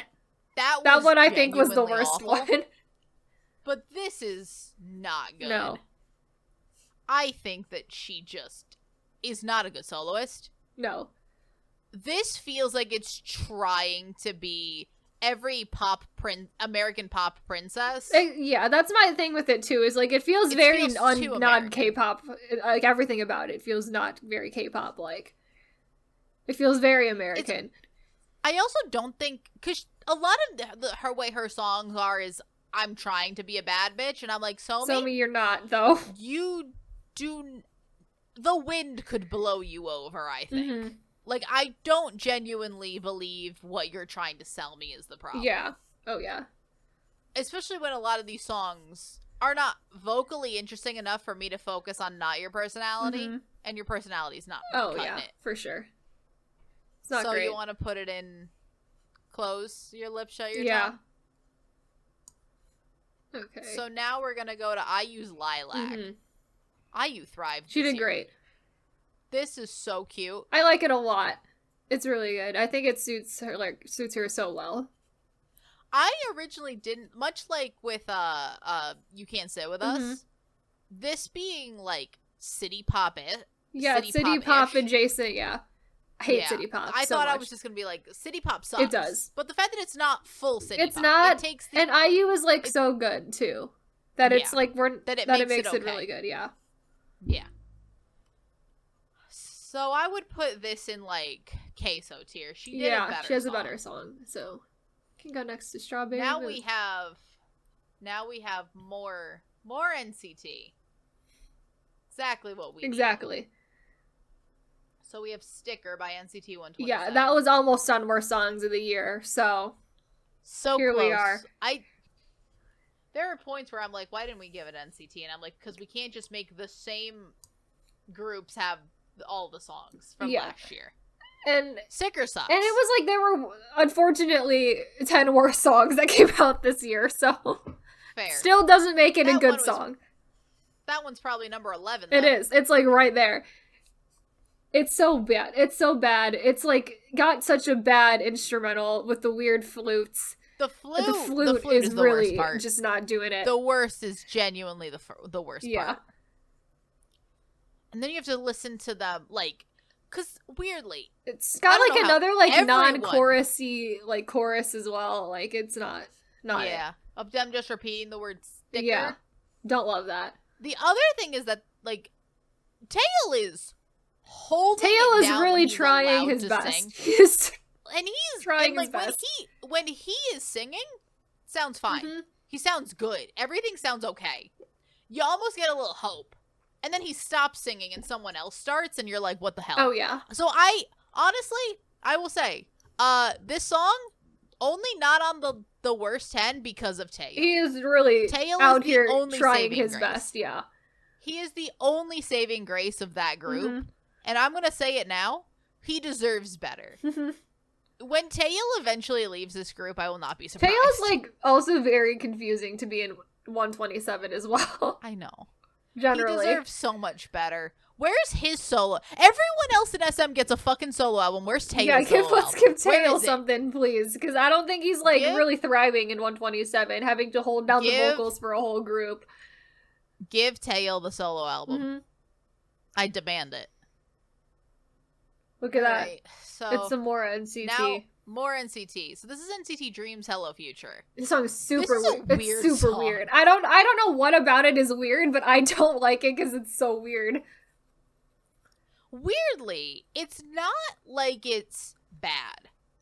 Like, there's nothing wrong with it. Like, I get, like, weird, like, just like I did with, Beautiful, or whatever that was. Mm-hmm. I get, like, Uncanny Valley vibes from this song. Where it feels like, again, because NCT last year, and because we had to listen to this because we hadn't listened to it in a while, like, right before we started recording. So we listened to this, and then for some reason this sounds like their Boy Scout song, because NCT Dream last year, or 2 years ago, probably 2 years ago, it was not last year. Last year was a hellscape. But 2 years ago did a song for, like, the World Scouting, Boy Scouts World Scouting Organization. Yeah. I don't know what it was for, but it was a scout song. And we listened to it, and no, it doesn't sound anything like that song. No. But does it give me those vibes? Yes. Do you want to know what, like, weird vibe, what the weird vibe I get from this song is, which is completely random? Is that it sounds like a propaganda song for, like, a dystopian government or something, and I don't know why I get that from this song, but it's what I get from it. They're gonna use this in the Hunger Games, yeah, it's guys. Just so this bizarre. Is the Hunger Games theme song. So the Scouts, Kayla. Exactly. The Scouts. It's like, but like, if the government was like, it was like government propaganda or something. The government It's Scouts. Just so weird. It's just, I don't know what about it is weird to me, but I find it so weird. Kayla. The Hitler Youth. Oh, yes. It's that. It's like, because you know that, like, one group in China that's, like, communism, like, propaganda? Yes. It's, like, got a weird vibe similar to that. Fair. The thing with this is that it's, like, again, NCT Dream, we've come to realize, one of the more talented units, more talented than 127. And if Wavy is dead, the most talented unit. But this is not it. This ain't it. This is not the life. It's also a weird follow-up to the fact that right before this they did Hot Sauce. Yes. It was not the follow-up to Hot Sauce I wanted. No. I kind of want to put this in, like, ice cream. Yeah. I don't think it's that bad, though. It's just weird. It's just weird. So now we have Twice's Scientist. Yes. I enjoyed this cute. More than I thought I was very going cute. to. It's like a kind of a mid-ish Twice it's pretty song. Mid. It's pretty mid Twice, yeah. But, like, Twice is, like, 50 songs. Yeah. So, like, mid-Twice is, like... still pretty good. Yeah. And also, Twice has some low points. I enjoyed Also, thank you to Vix's Scientist for, like, making me misread the title of the song, like, constantly. Because when Vix's Scientist first came out, I read it as Scientist, trained my brain to read it as Scientist, and now we have a song called Scientist, and all I can think of is Scientist. And a song called Scientist. So, I just can't read anymore, guys. I've lost that ability. I like this. Very I think cute. Twice has finally entered this era where they know the kind of songs that work for them. Because there was a trial and error period. Oh, yes. A big trial and error. It was a very large portion of their career, yes. And now I think they've settled. I like it. It's and cute. There's a reason Twice is so popular. I understand it now. I want to put this in, like... In a queso? Let's go queso tier. I liked it. Now we have Everglow's first. Yeah. So it's better than Pirate, for sure. It is better than Pirate. Like, most things a lot in life better are than better Pirate. than Pirate. Yeah. But this is also not the Everglow I wanted. No. This kind of feels a little bit like a more aggressive Adios. Yeah. It's in this, it's like, it makes sense that it's an Everglow song. Like, nothing about it is, like, weird for Everglow, but it is a little bit underwhelming for Everglow. I just wish it was different. Yeah. It just kind of feels like it would be, like, one of those, like, like, when you're thinking about a group's discography, there's gonna be, like, the songs that first come to your mind. This is gonna be the one that comes to your mind maybe halfway through remembering what the discography is. When Everglow has, like, 10 or 15 songs, you're gonna forget about it. This will be the one where you're gonna be like, what's the one? What's that one that I'm forgetting, you know? Oh, it's First. Yeah, 100%. It feels like it'll be that. Because, like, Pirate, I feel like you'll remember. Because it's really, as bad as it is, it's rememberable. Yeah. Want to put this in ice cream? Yeah. So now we have Queendom by Red Velvet. Yep. I don't like It's so boring. This. It's objectively not a bad song, but it's just so boring and underwhelming that even when Red Velvet is bad, it's at least memorable, but there's absolutely nothing here that I remember or I think is particularly good. It's just so, it's like so not. It's in the same realm as like Weekend for Taeyeon, where it's just like nothing. Like absolutely nothing is going on. Yeah, I just don't understand why. But why? Why? And this was their first comeback, like, after the whole Irene problem, too, and it was just, like, they played it as safe as possible, but it meant that the song was nothing. And that's the thing with Red Velvet, is, like, I don't love I'm not a massive Red Velvet fan, but when Red Velvet is good... They're very good. Red Velvet songs are very good. When Red Velvet is bad, Red Velvet songs are memorably bad. It's so nothing. Weirdly, it kind of feels like whenever Red Velvet used to get all those ballads that they would have. Yeah. But it just feels like even less interesting because the ballads at least had like vocals. This is nothing. It's so like, much nothing. This is like if you took all of the energy out of a Red. This is like, oh god, what's the one? The closest thing this reminds me of is Oompa Oompa. Oh, yeah. The Red Velvet song no one remembers. This is another one where when you're going now you forget about that entirely. You're gonna forget about that one, or you're gonna forget about Queendom. Maybe not now because it's the newest one, but like in a couple years when you're going through the Red Velvet discography, you're gonna forget about Oompa Oompa and Queendom. Yes. That's it. Yes. So now we have the last... Oh, where do you want to put it? Like Dinner's Ready. Yeah. Put it next to Taeyeon. Make friends. Yep. So now we have the final G-Idol song, I guess. Yep. Their goodbye song, apparently. So we have Hwa by G-Idol. This feels like a lesser Oh My God. It's like one of their lesser songs for sure, yeah. And I wasn't a big fan of Oh My God. I don't It's like in the this. same realm, but it's just like worse. There's just nothing about it that I latch on I think it's the song on that album I like the least, because I do like the B-sides a lot, but there was just nothing going on in the title track that was really that memorable. No, it's just not... Like, if... This is one of those songs where it's like, there's nothing terribly wrong bad with it, about it, yeah. I would just be... Sorry. I would just be waiting for whatever the group's next comeback is going to be. And apparently we might not be getting it, so... So who knows? You know, ice cream? Yeah, let's go ice cream. There's nothing wrong with it. Now we have EXO's Don't Fight the Feeling. Yep. I was surprised by it. Pretty good. I like it. It's pretty good. I like it. It feels like EXO just sort of picked up where they left off.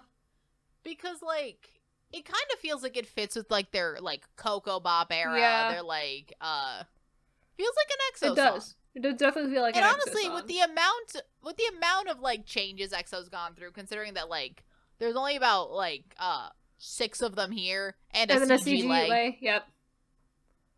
Why is Lay CG? Is a question. Yep.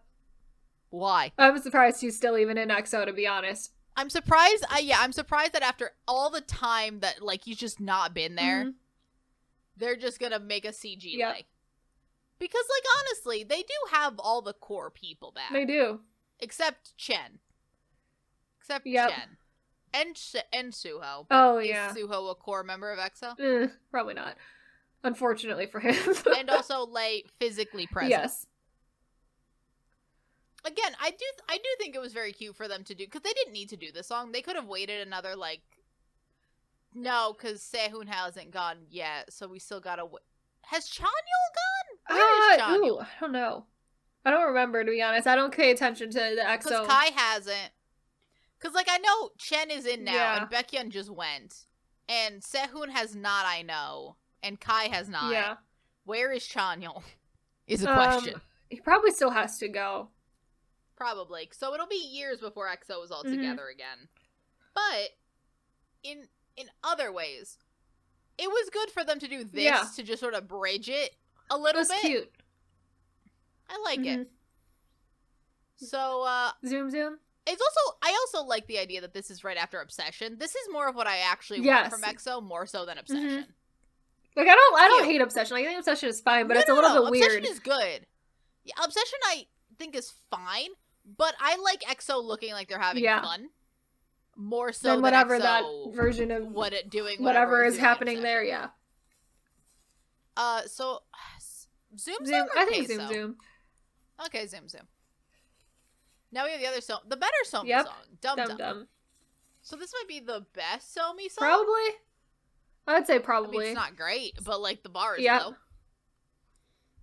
She still has the issue of I don't feel. We have the exact same problem with the other song. It's just like the song is a little bit better, so yeah. So I'll just put it. I'll put in Dinner's Ready above the other one. And I honestly don't mind the whistling. Yeah, which is fun. It's fine. Which, again, for annoying instrumentals, annoying high pitch instrumentals, the whistling the least offensive one. Yep. Between the flutes and all of the terrible instrumentals we've talked about, this could have fallen into that, but the whistling is fine. Now we have Dan's favorite song. I don't know. Weekly's After School. He lives them, so yeah. It's better than Holiday Party. It is better than Holiday Party. I don't care about it at all. I don't understand the obsession. No. In that it is like in like the top 20 most viewed songs of the year. No, don't get that at all. I don't think it's bad. It's fine. But I don't love it. I don't know I still want to know what's the appeal. Right. Here. Like, what about this song particularly that everyone was like, yes, this is the song? This is what we want. I think Ice Cream is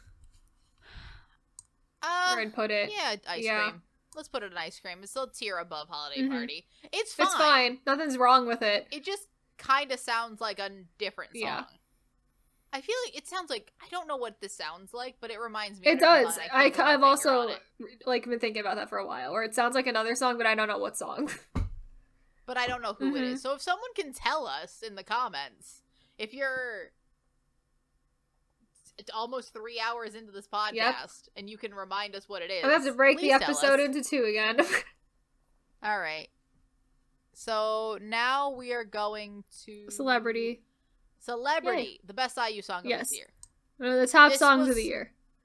One of the top songs of the year. No, it's not. It's not in our top 10. Well, it was almost there because we kicked it out last minute. The last one that we kicked out. Oh, I just realized that for some reason they didn't that Zombie didn't. It didn't, unfortunately. Aw, poor Zombie. But otherwise, this is maybe my favorite IU song. I love this. It's super cute. It's so cute, and it's just her vocals are, because this isn't a banger. No, but it's also not a ballad. It kind of feels a little similar vibes to like Holiday Party, but like the best version of that. It's like a chill, cute song. But because that and like Cinema, I always put in like a similar realm because they're in this like the same chill, cute song vibe. I mean, so much of these upper tiers are that chill cute vibe. Yes. I like it. It's cute. I love it. I do like it a lot. So it's in Cup of Milk tier. Now we're gonna do ITZY's Loco, which I don't mind it. I think it's pretty good. I don't hate it. Of the better ITZY songs. Yes. I still think maybe again.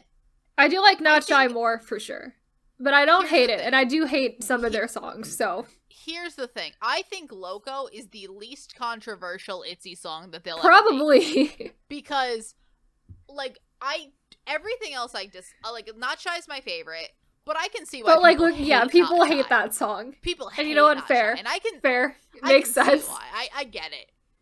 But this is maybe what ITZY should do more of. Just like less on the like extreme ends of the spectrum with like their other songs. Yeah. It's like it is their concept just toned to a reasonable level, and like just take what they do well, which is like their vocals are pretty good, their rapping's pretty good. No one sounds bad. Yeah, instrumental is like normal. Instrumental is kind of boring. Yeah, but that's honestly probably for the best. A lot of their other ones. Honestly, I'd put this in like Zoom. Yeah, I think it's pretty good. Here we go, Thunderous by Stray Kids. Again, this might be an opinion, but Thunderous by ATEEZ is maybe one of their better recent title tracks. But that's because their title tracks have been atrocious recently. Mm-hmm. I mean, like, considering the year they had last year, where both of those were awful, it's better than both of them, I think. But that's, like, not a high bar to clear. It's mostly ignorable. I would say Thunderous is mostly ignorable. I just don't love... It's just, the thing with this song is they're just doing the same thing over and over. This is their continued obsession with their haters. Yes. And also, their continued... This is, like, the first song where it's they'll only the obsession with their haters, but they have decided to acknowledge what people don't like about them, and been like, oh, we don't care. And we're like, I know you don't care. You keep doing the same thing over and over. We've been doing the same thing for how many comebacks now? If you think that's gonna make me like you, it's not. So it just makes their own fans. It just makes their fans even more hardcore fans, I guess. I don't know. It makes their fans like have that superiority complex that a lot of their fans have. Sorry, Stays, but you kind of do. Look at the comments underneath our Ranking Kingdom video. Like we don't say anything wrong about Stray Kids in that video. It literally they just for most of those categories. The people that should be upset are the fucking B2B fans, and they're not upset. Mm-hmm. So, I also really want to know what the line "I'm not sorry, I'm dirty" means, because every time I hear it, I'm like, what the hell are you talking about? Like, what are you? I don't understand. Who knows? Who's to say? Want to put it in dinner? Sure. So we also have a 20-minute rant about this song. This is aespa Savage. Yeah. It's terrible. Terrible. We hate it. Second worst song of the year. Second worst song of the year. Horrible. Only beaten by Christmas Eve. Yep. Which, again, has the added penalty of being a Christmas song. Mm-hmm. But this song... Complete garbage. Again, you know what's worse than singing with no emotion behind your voice? Rapping, which is essentially just talking with no emotion behind your voice. And also, like, performing with, like, zero emotion as well. Fair. We got, like, absolutely none of that. We said this a bunch, and we're gonna say this for a few of the songs up in the higher tiers more so, but aespa really makes me appreciate how difficult it is for Blackpink to do. I have so much more appreciation for Blackpink after this year, after seeing aespa trying and failing so hard to be Blackpink. Oh, greatly. Greatly. So now we have Hot Sauce Dip It Dip Baby. I love this song. This song is so fun. I do too. This song... I can understand why people I get it. I completely understand why people hate it, but I find it very fun. But this song is so It's so fun. This song should not work. Not at all. This song should be bad. But do I love it a lot? I get the chorus stuck in my head all the time, and it's not even, like, words. It's just, like, weird fucking sounds. Kayla and I will randomly just go, Hot Sauce Dip-a-Dip Baby, which is not the lyrics. No. But it's and whatever that weird sound is just happening in the chorus, I'll just, like, start singing that, and that's not really anything either, but... That's not words. Not words at all. Honestly, look, NCT Dream can make this kind of shit work, and I appreciate them for it. I kind of want to put this in, like, fuck it. This is one of the best songs. This is one of my favorite songs of the year. Want to put it in, Where are you going? I almost want to put it in Milk. Because I do think you gotta give this kind of stupidity. Because I don't know if NCT 127 could do that song. They can't. They actively could not. I don't even think Wavy could do this Probably song. Not. I don't think most K-pop Could probably do groups Hot do this Sauce. song. It's a song. I think Hot Sauce is one of those songs given to the perfectly correct group at the perfectly correct moment. Because do I think that NCT Dream could do Hot Sauce like 2 years ago? No. Absolutely not. I think that there is a very specific moment in time and a very specific group of people, and that's perfect. Because, like, could they have done this without Mark? I do think they need. No, I do think Mark is required. Yeah. So I think that this is the perfect group of people. I think that this song is no right to be as good as it is, and it's not that good. No. But again, there's charm here. There is personality here. There is so many of the things that we've been saying that like other groups don't have. Where I'm like, I mean, the song isn't that good. No, but it's fun. If it makes you feel good, it's very fun. It's so fun. It's great. So now we have Rosé's Gone. Yeah, her ballad. I think I like it less than the other song. The other one is just her trying to be Taylor Swift. Yeah, this one is just kind of like a little bit more boring. This is her doing a boring ballad. I'm bored by it. Bored. Her voice is fine. Dinner? Yeah. The Feels is one of the best songs that came out I love this The year. Feels. That's like one of my top songs of the year. It's so good. It's so fun. I love it. It's in Cup of Milk tier automatically. It's one of our top 10 it's our favorite girl group song of the year. Like, Stacey is the best Korean girl group song of the not Stacey, Purple is the best Korean girl group song of the year. But that's in English. The Feels is the best girl group song of the year. Yeah. Yes. Also, I like that like the pronunciation's on point. The girls look like they're having fun. And it is like they didn't change anything about them or like the concept because they were making an English song. It is just a Twice song in English. And that's what I kind of love that too. But it's also a Twice song that I think like a good Twice song. Yeah. In English. It's a song originally written in English instead of a Twice song that you could tell was Korean that they translated. Oh yeah. So like it's just good. The best of all worlds. Now we have Etsy's Mafia in the Morning. Yep, that's a worst song of the year. We hated it. Pretty bad. They should never do that again. Never do this again. Much like how we said that Loco was their least That's probably their most song. controversial song. This is also not that controversial. It just is bad. I think it might be their most controversial song because all of the fun is gone from them in that song. Oh, yeah.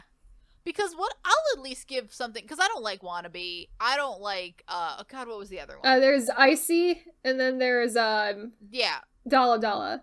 Dalla Dalla also was not a big fan of because of the way they sound.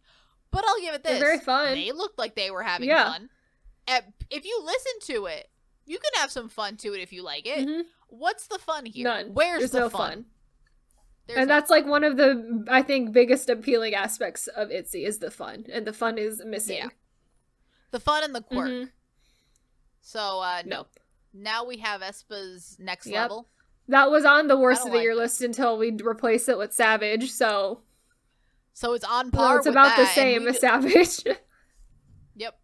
The thing with it is just like it is kind of a cover. It is, because it's a Fast and Furious song. It's very, we went and also talked about that and how that's really weird for SM to just decide to grab a Fast and Furious song for aespa. I think aespa has the talent. This is nothing against the girls of aespa. But I just think that between the concept they're being saddled with, the songs that they're being given, and the fact that they have to be as emotionless as the avatars that have been also given to them, I think these girls probably have very they're probably sweet girls, probably. But you gotta show it. The thing that sucks for them is I think more than anything else, they're being used as a vehicle for SM to roll out its cinematic universe, and I think that's taking priority over anything they release as a group. So it's also taking priority from them as individuals. Oh, yeah. And people. Because, like, what I'll give, at least when SM was doing things, is that, like, I don't know if it's maybe just because of the pandemic and everything else, but, like, a lot of these, like, this group, they're just not allowed to show, like, they just haven't done as many shows as some of the old groups. No. Like, they don't get to do, like, a weekly idol. They don't get to do something fun where, like, you'll get a clip on Twitter, like, 2 weeks later, and you'll be like, oh, she's funny. Oh, she has this little quirk. That's fun. That's memorable. It's like just there's just so much nothing going on with them, like outside of them being used as like essentially the way for SM to introduce this like gigantic lore world that they're creating, and they're kind essentially of annoying. They're the SM universe's MacGuffin, not an actual person, just a thing to be used. I could go on forever about how dumb of a thing that is. I think SM is doing with that, but I don't want to do that now. And I think what it's really hurting is the girls. It's unfortunate, but like they're talented. I just wish that they were allowed to do literally anything. Talented. Anything, literally anything. Because like look at our next group, Twice. You can kind of tell the personalities of the members of Twice. You can honestly get personality out of Twice by literally just watching their music videos. Yeah. Watch a music video. You can kind of figure out the personality of Twice in how that they present the girls, the different scenes they put them in the music video, and just the way that they're styled. They have less and less emotion and stage presence out of aespa every single comeback they have. Like, it decreases every single time. But I also think that might be I think it's definitely an SM choice for that. But, like, it's like the only group where I legitimately think they have gotten worse every comeback they've had. Because even if let's not compare it to Twice, who are older, but, like, compared to the group before, compared to ITZY, you can tell ITZY's personality. Oh, yeah. You can tell easily. From the styling to the way that to their positions in the group, you can tell exactly some of the personality and some of the dynamic there. I don't know. I want more for them because I know. Because the thing with SM is SM when SM groups make good music, they make great music. It's just that SM Entertainment is literally the most obnoxious K-pop company that exists right now, so it's unfortunate. It's unfortunate. So now we have a Twice is Alcohol Free. I think this is such a cute song. Kayla I hate it a lot. I think the worst song Twice has ever released. I do not like it in the slightest. It is not as bad as I think I like it less than Signal. Like, I really don't like it. Oh, no. So, how do we do this? I don't know. I think we might need to greatly compromise and put it in I think probably has to go in Ice Cream. Because you want it in Close Your Lips, right? And I want it in Cup of Milk. So it's right in the middle. We're compromising into Ice Cream. It's like straight in the middle. I think they're adorable. I think they're cute. I just think that all of the decisions that made into making this song were wrong because it's like the most devoid of life thing I've ever seen them make. And I almost give Signal a pass because it was in that like weird experimental early Twice era, and this is like at the point where I'm like, they should know better than that now. So like, I really don't like it. Fair. Alright, so now we have a Rosé's on the Ground. Which is Taylor Swift. Rosé trying to be Taylor Swift.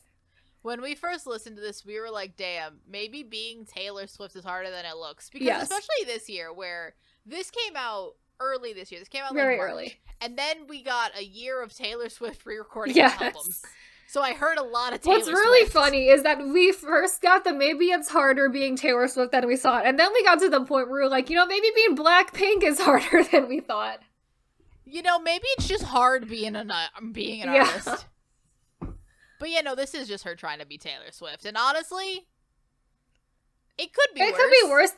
So the thing that I don't like about it is that, like, Teddy needs to stop producing music because whatever happens in the chorus, that chorus drop is weird. She sounds fine. The problem is, I think, the instrumental, especially in the chorus, it's so loud. I can't hear her because her voice isn't that loud. She's got a very soft voice. If you put a loud chorus underneath her, you can't hear her. It's just like, it's like a very Teddy chorus drop. And I'm like, this man needs to really get it together. Honestly, I think that's the problem with Blackpink songs anyway. Just that's honestly their biggest problem, I think the fact that essentially Blackpink is Teddy's little project group is the problem with that is their biggest problem, It's their biggest problem. It's Teddy. Yes. So I like it better than Gone, I think. Ice Cream? So, like, that seems too high though, yeah. You want to put it in dinner? We'll just put it with it here, Just note that there's a gap in quality there. It's not big enough to put it a tier above, but there's a gap. Now we have Lalisa, one of the worst songs of the year. That song is awful. I think we have 9 out of 10 of. Oh no, 8. Because Cypher isn't here and Gravity isn't here. Oh, and WJSN. Oh yeah, so we got 7 out of 10 of the worst songs here. Yes. 1, 2, 3, 4, 5, 6. Yeah, 7. Mm-hmm. That's so many of our worst songs are here. All of the upper tier because Cypher and it's almost the top 7. It's just that Easy is above Mafia in the Morning. So exactly, it's almost the top 7 worst songs of the year here were popular. Mm-hmm. Lisa, not good. Lisa, objectively, maybe the most talented member of honestly, Blackpink, but it's like, what are we doing with this song? Who knows? It's like, also, this is a trend that I've noticed and maybe is going to continue into 2022 where we seem to be borrowing, like, sounds from C-pop, and I'm like, we need to stop with that. Because the more sounding into C-pop we get, I think, the worse K-pop starts to sound, so. Oh, yeah. Oh, by far. We need to stop that. It needs to stop. So now we have the 2 top songs. We do, which are, obviously the 2 BTS songs. I mean, we haven't mentioned their name at all in this entire time. No, because the amount of views on the music video are literally blowing everything out of the water, so. So I have Lalisa has 393, Permission to Dance has 409, and Butter has 659 million views. Yep. So BTS really out here thriving. In terms of views. So Permission to Dance first. Yeah. Permission to Dance is the lesser. It is lesser. Songs. I like to forget about it a lot because it's really kind of weird. We have sort of taken the podcast thing of we don't talk about Permission to Dance. Yeah. Not because it's bad. There's like nothing that there's nothing. It's not bad. I don't hate it. Like I'll still listen to it, but I'm like it is just kind of weird. It is just like a lesser BT like. Because between this, Butter, and Dynamite... Permission to Dance is like significantly worse than the other two, so... So I just think that it's fine. I want to put it in like... Ice Cream or Zoom Zoom? Let's go Zoom Zoom. I think it's better than the Ice Cream songs. Like, we're still putting it pretty high. And it's like, so... And now we have... Butter. We've said before that Butter objectively is probably a better song than Dynamite. I have listened to Butter more than I've listened to Dynamite. By a lot. I like it more than I like Dynamite. I know that in my heart of hearts. However, I don't have the same like fondness for it that I have for Dynamite. I think Dynamite just. I think the thing with Dynamite was like a cultural phenomenon at the time. Dynamite was the cultural reset. Everyone, Dynamite was what we needed in the awful. Because the thing with Dynamite takes me back to, like, 2020 was a year. I think we have to also at some point contend with the trauma that was 2020 as a year. So, like, I think Dynamite reminds me of the few good memories of that year. Butter doesn't have that kind of emotional attachment with me. Is a better song? Yes. Because honestly, I'm more fond of Dynamite than I am for a lot of, like, Korean BTS songs, like, that I think are just very good. Like, my favorite BTS song is Blood, Sweat, and Tears, and I'm very fond of it. But, like, and I Need You, I'm, like, fond of Dynamite in a way that just is quite personal. Yeah. In a way. So it almost transcends being a song to being an experience. Right. And I think that's, like, why... And it's, like, by the time Butter came around, we were already used to, like, the BTS English songs, and they're all in a similar kind of, like, genre of song, too. So it was, like, less... and the world was a little bit better at the time that Butter came out. Yeah. So it's a little bit less of a phenomenon. I think we still need to put Butter in probably Cup of Milk tier, because I do think it is very good. Appropriately in Cup of Milk tier. Yeah, it's in the namesake tier, obviously. But now we get to do our top 4. So exactly four of these songs were in our top 10 of the year. True. So that would be Cinema, Luna, Rock With You, and The Feels. So that's pretty easy. Which is easy. What are our thoughts? About well, if we look at the tier and how many songs we have in these upper tiers, and then we come down to these lower tiers, and we see how stacked the lower tiers are. And how much we're just like, I guess Ice Cream, because it's not that right? bad. And it's like, I'm looking at these songs in Ice Cream, and I'm like, I don't think I want to listen to any of these again. Not really. And then I'm looking at Zoom Zoom, and I'm like, these songs even, like, aren't even that that good.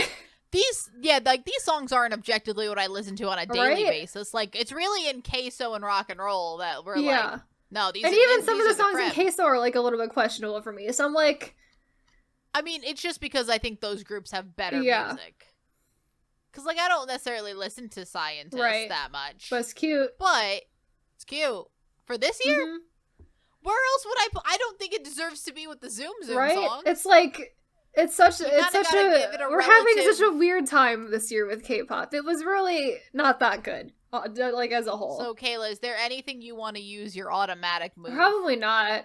I don't have, like, strong enough feelings on anything here that I need to move anything. No, not particularly. I think that there are songs that I think, like, we have to compromise on them, but I think that's because this year was just so like, weird. Yeah. I'm hoping we get better music this year. I'm hoping too. Even if there's more things that are just in that Zoom tier, right? I just think we just had so many groups, I think, just doing, I don't know what the hell is going on down here. I don't know. Like, what is like happening over here? Kayla, we put hot sauce. We did. We put hot sauce in cup of milk tier. That's the kind of year we have to put hot sauce in cup of milk tier. I mean, let's look at this honestly. What's better to have after you have hot sauce in a cup of milk? It's if you eat anything too spicy, kids. Milk. Just exactly. Milk. That's appropriate. Mm-hmm. That's why we did it. Just to teach. It's a teaching moment. Yep. But honestly, that was the year. It was the year. It was a bit much. It was a lot. So yes, this was our talking about 2021 K-pop episode. And as you can see, the reason why we didn't talk about it, pretty obvious. Oh yeah, there's a reason we saw so many dramas. So many dramas. We're just having such a better time with Produce and like the dramas than we were with K-pop. And that's where the podcast went last year. Produce also destroyed my ability to like anything anymore because I was just terrible. Like, absolutely destroyed by Produce last year. But anyway, that has been the top 100 K-pop music videos of 2021 tier list. If you are listening to us on YouTube, we are also available on all the major podcasting platforms like Spotify and Apple Podcasts. And if you're over there listening to us there, give us a review while you're there. And if you listen to us there, you can also check out our YouTube channel where we post all of our episodes with visual elements if they have any, such as this tier list maker and things like that. Mm-hmm. And we also have an Instagram and a Twitter account that are linked in the description of every episode. And with that, it's not the last of our coverage on 2021 things, but we're getting to the end of it now. 2021 can go, much like I say for most years, 2021 can go die in a fire. Yes, correct. They took Betty White from us last day of the year. Last day possible. The last hours possible that we were. It was literally so sad. So you know what? Fuck last year too. It's not as bad as 2020. No, but not not quite, not that much better. It didn't let Betty White reach 100, and that's upsetting. It is very upsetting. But with that lovely note, we will see you in the next episode. Bye. Bye.